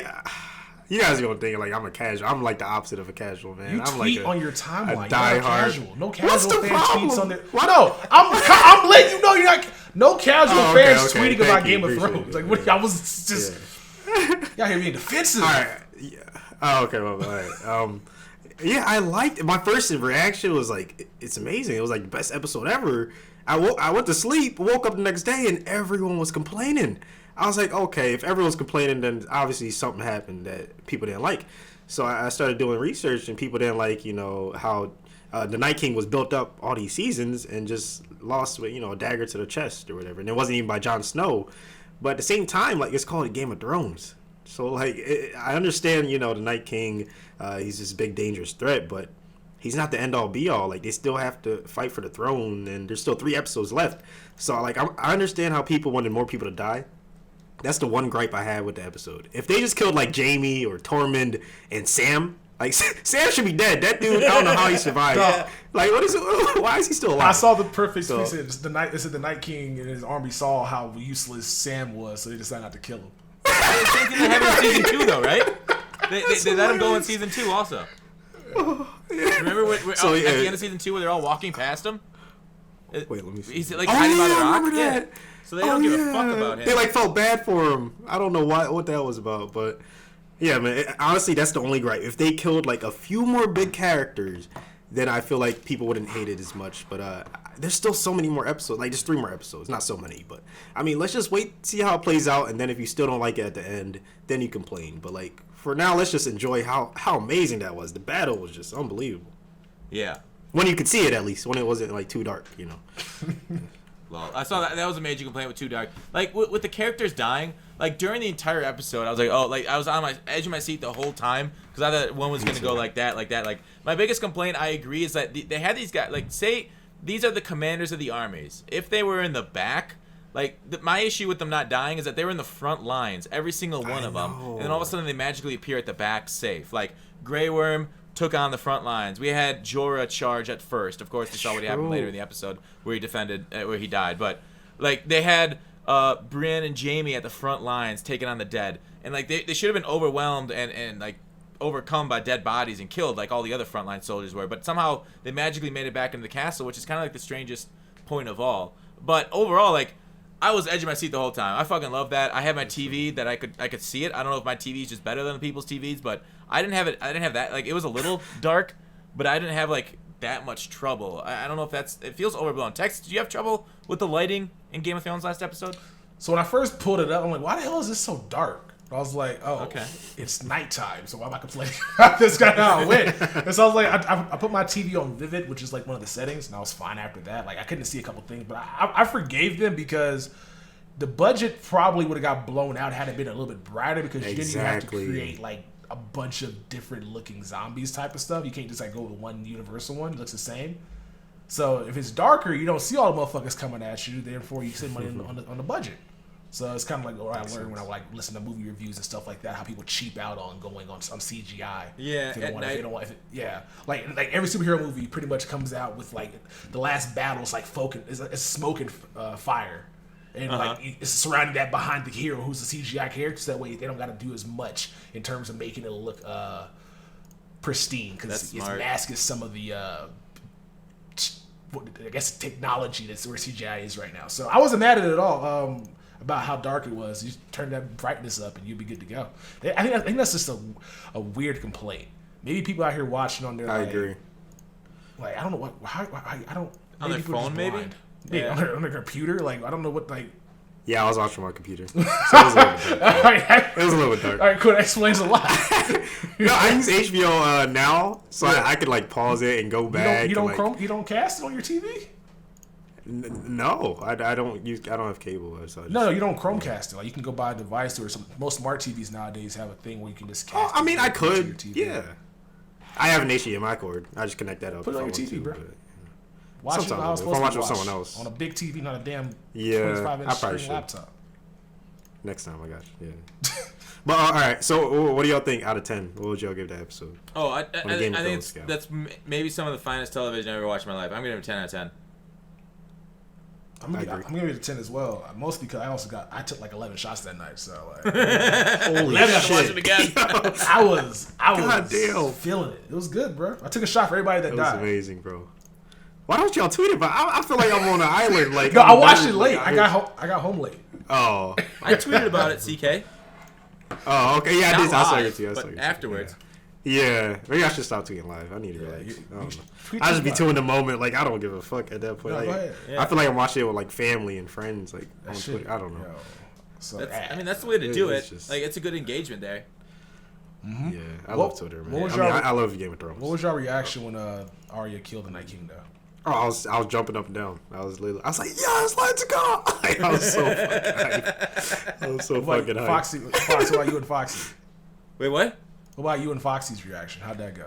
So we're generally just taking it in. I think I don't know. If Y'all just sat back quiet? yeah, like I don't think like I don't remember any like large like emotional outbursts. I was thinking like because I was worried about Jon Snow at that time with the dragon. I was like, all right, how's Jon Snow gonna slay this fucking dragon?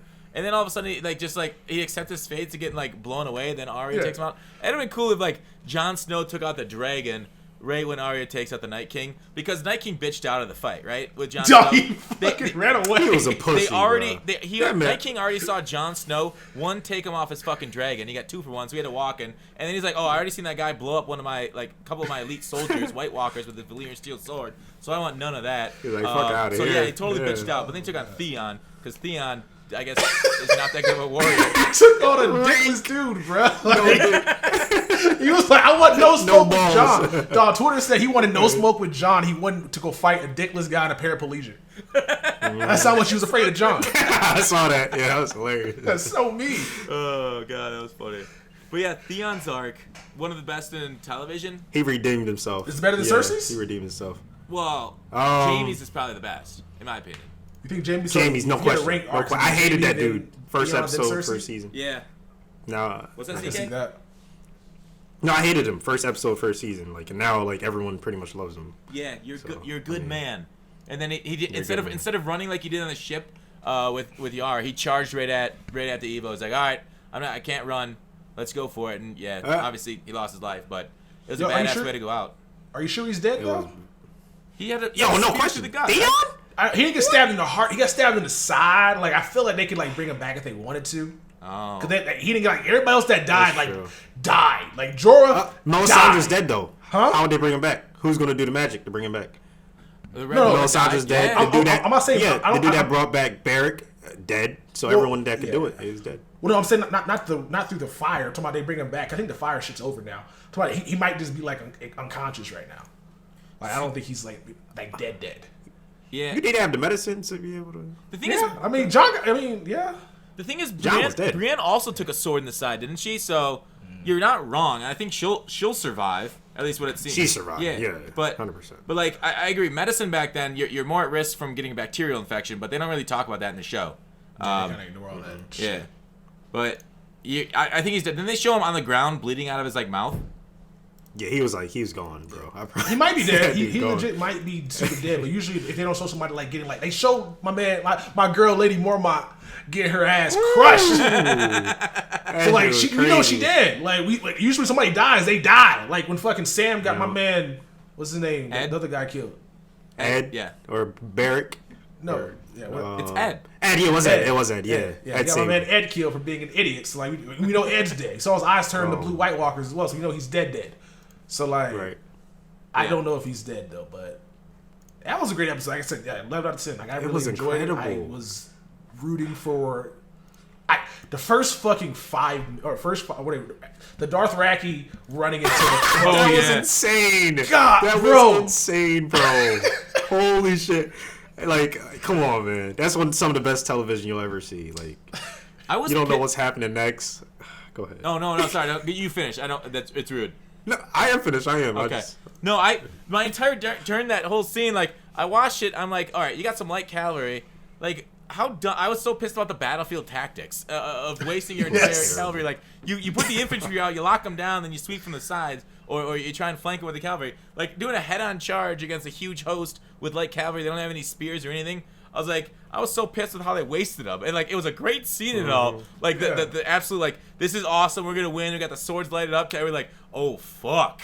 Like, just having them disappear. That was amazing television, but I was pissed off. Incredible. Like, why didn't they kept they could have got the trebuchets, keep throwing fire at them. They knocked those out. They kind of, like, wasted that. So, I was more like, I played a lot of, like, Rome Total War, Medieval Total War, like, those games, and like, running cavalry right, cavalry right into an infantry host. I was like, oh no, come on, you gotta have better battlefield tactics than that. But I feel like even if they would have properly employed their cavalry, they just would have been fucked either way. So in the end, it probably wouldn't have mattered because they lost all of their armies. I've played like those like castle defense games where you gotta like defend from zombies and shit. Why not more trenches? Why not just have an entire battlefield full of fire? Yeah, and why didn't they have oil on the walls to burn them? No, that was my biggest complaint. Like this, where's the oil? Where's the rocks? Like, what are y'all doing? Yeah. Y'all just fighting them one at a time while they crawl up the wall. Like y'all are really being like terrible right now. Their only defense was that fire pit. What the fuck? Yeah, that was awful. That didn't work after the Night King came out here and threw a damn snowstorm out of nowhere. Yeah. All right, so how do y'all think it's gonna end? Because there's like a million different ways it could end, but what would satisfy you the most? Ooh, satisfaction. That's a good question. Satisfaction. Shit. Go on, Tex. You first. No, I'm just like they're not gonna leave us satisfied. So I didn't even think about that ever. I'm thinking about it right now. Like there's no chance we're gonna leave this series being satisfied. No. People regardless of what happens, people are gonna hate it.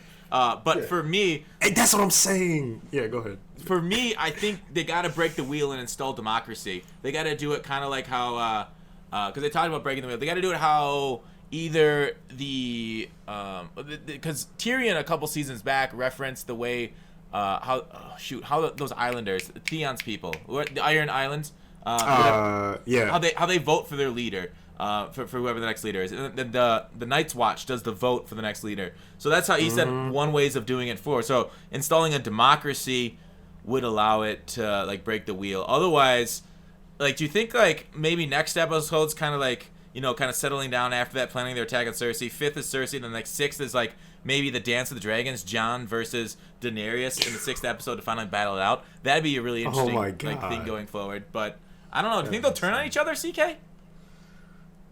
It's looking like Daenerys is kind of jealous, man. Yeah. Like right now, she's already starting to feel, you know, some sort of way about Jon being the true heir to the Iron Throne and all that good stuff. So, but I don't think Jon wants it. I really don't think like he wants it at all. But I don't think both of them survive. Like I think one of them dies eventually. Really? I don't know. It's next episode, episode 5, episode 6. One of them is gonna die, in my opinion. And I think I think it could be like a complete 180. Like we could have Cersei pulling off Red Wedding Part 2. Like I'm telling you, bro, Game Boy is gonna happen. Like there's like just give it time for the people that are hating on it for no reason. Like just wait. You never know what's gonna happen, bro. Like, it could be completely out of left field. So it's true. I'm excited to see. I mean, that would make it easier on the showrunners to write it if just one of them died in an emotional scene. That they say, all right, now you're the you're the Iron Throne winner. Tex, what do you think? This is what I want to see potentially happen, right? I don't like is it Grey Worm's girlfriend? I don't like her at all. She seems kind of suspicious. So I would like to see her like be the reason why like Cersei always had one step ahead of the army. Yeah. She knew information because she was sending ravens to Cersei, and have that fight come out, and then like have like that be the reason why Dany dies, because I don't like Dany. Holy Dany's shit. annoying. Dany and Sansa both are just the worst. Sansa because Sansa's snarky for no fucking reason out here. She got like raped on her wedding night. I got you on that. She has a reason. No. That was like 2 seasons ago. Come on, this season. She was trained by Littlefinger. Okay. Yeah. That's not And she loyal, bro. I got you. She's wants loyal, the best for but her she's loyal house. to a fault. She lets loyalty cloud smart and rational decisions. So if Cersei, if Dany didn't come help, they'd all be dead right now. I know she needs to be more grateful. Not even more grateful. She needs to be more logical. That's why I think like Jon's more of a diplomat than she is. She's more of just like she's headstrong about what she wants to do. Jon's more open. That's why I think Jon is probably the best ruler, but he's also probably like he doesn't want it. So maybe if like Jon, I don't think Jon's gonna tell anybody that he's king. He's like the true heir to the throne. He's gonna let that shit be, and then probably just give up his rights to be the ruler of the North to like Sansa or Arya, and then just I think he's gonna end up being alive, but not actually being in charge of all this. Because I can't see Jon in King's Landing sitting in the throne. I just can't see it. I mean, I could, not by himself though. Like how GutFoxx said, like a democracy. Like maybe people elect him and Daenerys to rule, or like him and Arya, or so, like Davos said. He said it doesn't have to be like it used to be. Like he was pointing. I think it was earlier in season episode 2, maybe episode 1, where they were looking down at them, and he was talking about how it could be different. Like we can join houses and just have them married or something. Yeah, true. So there's a lot of different ways. It's possibilities. It's gonna be crazy. I just feel like it's gonna be the pregnant lady and the pirate is gonna fuck them up, and then somehow just end up ruining the whole world. That's what's gonna happen. We're gonna get Tyrion and ask Tyrion to kill his sister. Because it shows all about fulfilling prophecies and shit like that. You think it's be him, not Jaime? I think Arya. Well, it's that little brother, right? The prophecy back. Jaime is. Yeah. So is it Tyrion too? By like a second or two. Yeah. Yeah. I would love it if Jaime did it, because Jaime's the one that would hurt the most from doing it. Yep. Maybe the double. I think Jaime Kingslayer. I think Jaime dies, and then Arya takes his face and does it. That's what I think. Do you think Jaime dies and Arya takes his face, and Arya that takes would his be face. super clutch. If it ended like that, where Cersei's like, "Hey, brother," and that's how the show ends.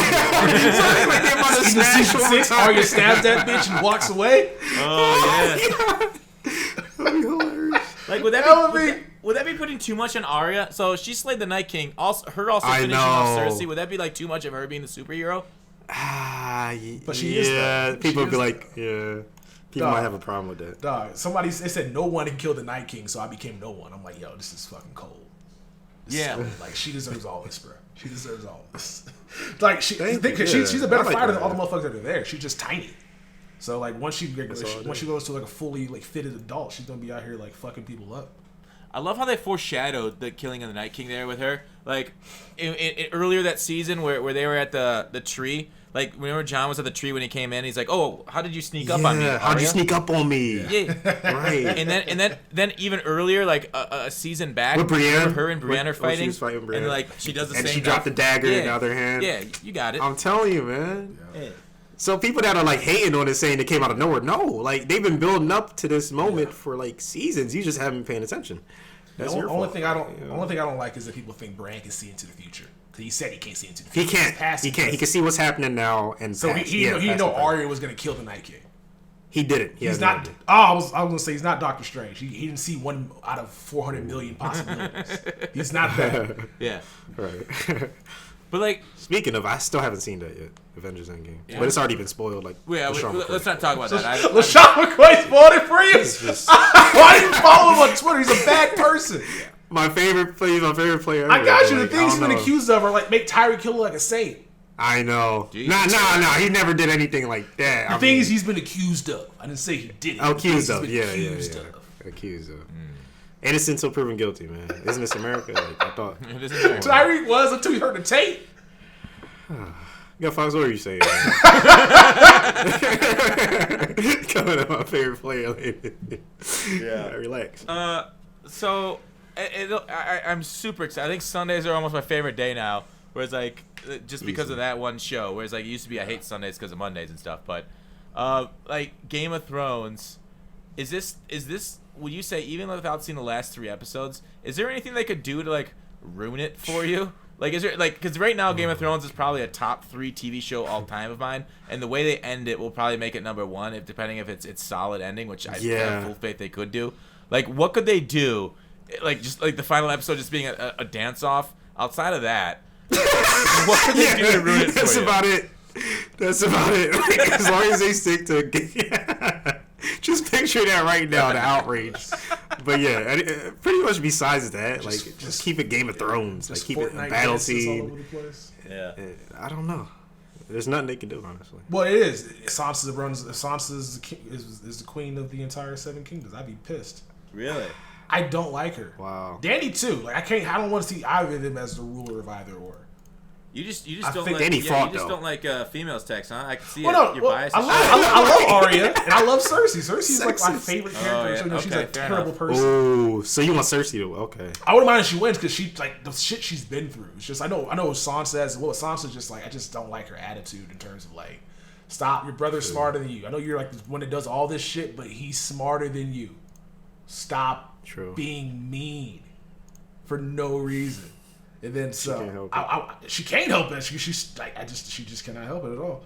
And so I would be upset if one of those two. Dany's just like Dany got her dragon captured or attacked by dudes that couldn't fly. You know how bad you got to be at like flying a dragon to get people who cannot fly to get you off your dragon. Yeah, that was bad. That was really bad. Like, what was she doing? Just sitting there? Like, was she like? I Fly It away? happened pretty quickly, Tex. I mean, that was within like it did. 5 to 10 seconds of it happening. Like we could see it coming because they had the position camera was perfectly, but like it was pretty quick, right? I was. It was. She could just lit those dudes up on fire and flew away. She had to sit there and just watch Jon run to his brother. Yeah, it's not bad. That's a pretty valid point. Like there's things she could have done, like because the dragon takes a little bit to take off too. But you're right. Yeah. She kind of sat there for like 30 seconds too long. I thought she was gonna kill Jon. I thought she was gonna do that. I'd have been What? You reckless. She's jealous of Jon. Jon's the true character. No, she's not. She loves bro. I know that. She loves him, but bro. she also wants the throne. She's mad about the throne.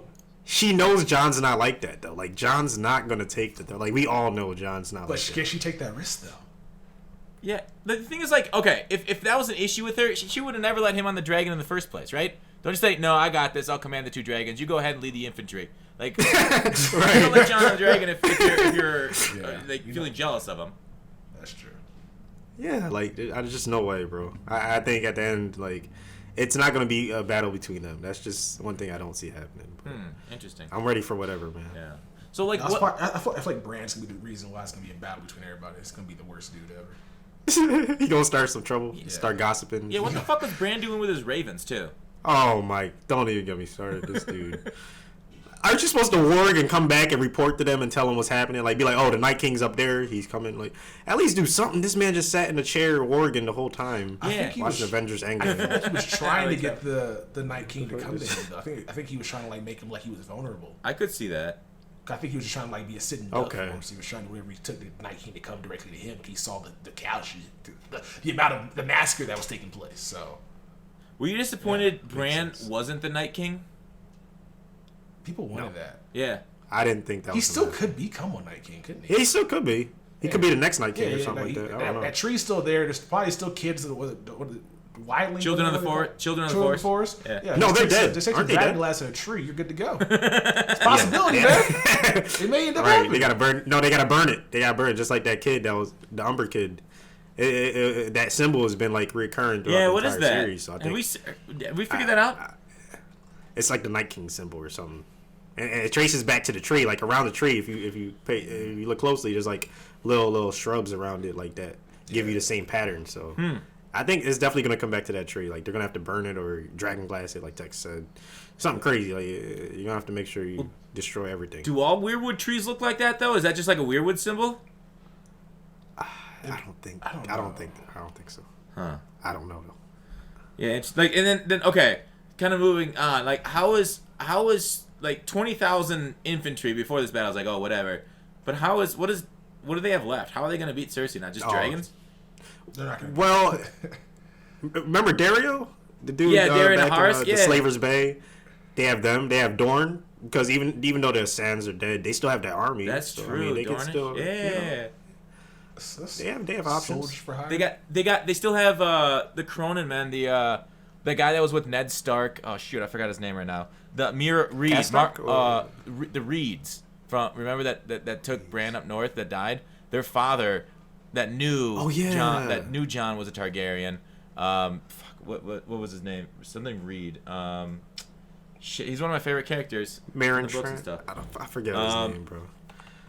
Game of Thrones. They still have him and his people in the neck. Jojen House. Howlin' Reed. There it is. Okay, yeah. So I don't know if they could introduce a new character this late, but so they have. I guess you're right. They do have allies still. They still have the shattered Iron Islands fleet.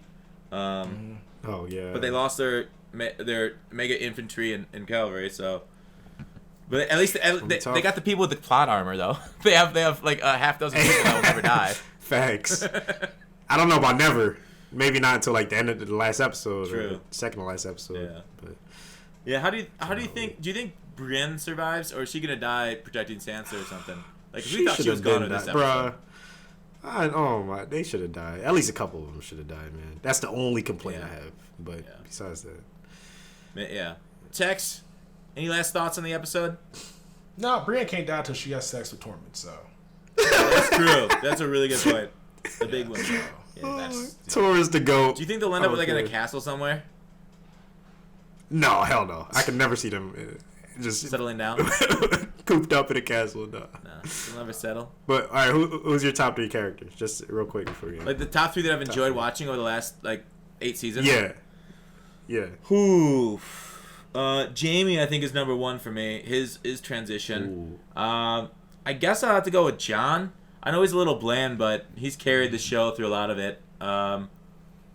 Tormund's great as a comedic relief.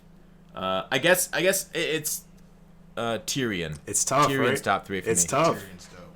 Yeah. So I think those would probably be. I'd have to think of it longer, but those are my 3 off the top of my head. How about you, CK?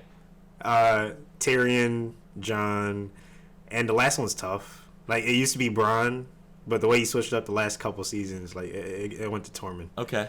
So fair enough. Tex? That's my 3. We're gonna go with Tyrion, Jon, and Cersei. Damn. Yeah. All right. So you went with the other twin. Loves us some Cersei. Yeah. Solid choices. So I made a list of who dies before I went to the show. Okay. I thought Brienne was gonna die saving Jamie. Oh, that would have been good. Yeah. Ooh. For Lady Mormont, I put super dead because I knew she got flesh and shit. I didn't even know she was gonna die the way she did. I said super dead. Super dead.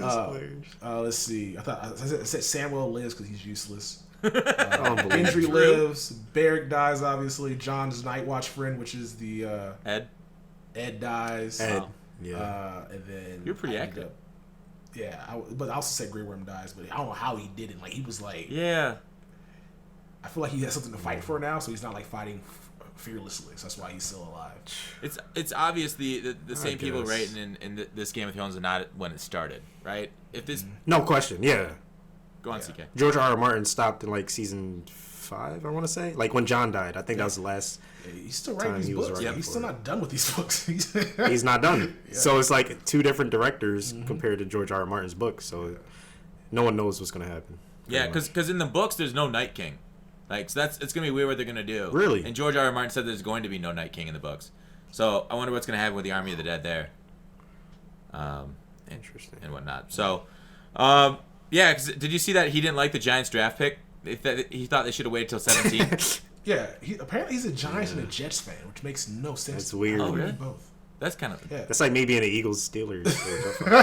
Yeah, he's a Giants and a Jets fan. Like just a Steagle. Yeah. So he I guess he roots for all New York too. So yeah, he said he didn't like that guy, but he doesn't watch college football. But here's why: you shouldn't like this Daniel Jones guy. Yeah. Well, like the interesting thing is he named the Giant 1-1 after the Giants and Phil and Sims, and I just thought it was a nice tie-in that he named it. Oh. Yeah, 1-1. That's fire. Yeah. After 11 tech, I don't know if you get that, but yeah, I got it. So Tex didn't get it. I'm lost. 1-1 is it's What? 1-1 for 11 for Phil Sims number and for the Sims. Giants. Yeah. Okay. And that's What's that doing? the Giant was called 1-1. Because the Call Giant, one? Game of yeah, the Thrones. Giant's name was 1-1, Giant. and What Phil Giant? Sims on the Giant in Game of Thrones, in the book, the in one- the show. There's a Giant named 1-1? Yeah, that's what the Giant was called. The one in the Battle of the Bastards. Yeah. And yeah. You don't remember that? Come on, Tex, tighten up. No. I know the main character names, but any sub characters, you're gonna miss me with that. Oh, To your credit, though, they Like didn't say that. I know. Huh? Yeah, to your credit, they didn't say it that often. Okay. They didn't say it I that was like, I don't like Yeah. names are the one thing in the show that kind of like go away right away. You know to realize the ones you it's see a tough. lot on television. Mm-hmm. Because Yeah. it's like, I say anything legible. Sorry, I'm just making noises. It's all good. We could call it for this week. CK, really appreciated you being on. Everybody check out his stuff. Will be linked in the description. If you're on iTunes, go over to YouTube, check out the podcast there, and then click on his stuff, or just Google. But otherwise, appreciate you, CK. Always a pleasure. Thanks for having chatting me. with you. And yeah, so keep up the great work on YouTube, and take care, bud. All right. Bye. See Bye-bye. See you, Tex. you, Fox. Peace.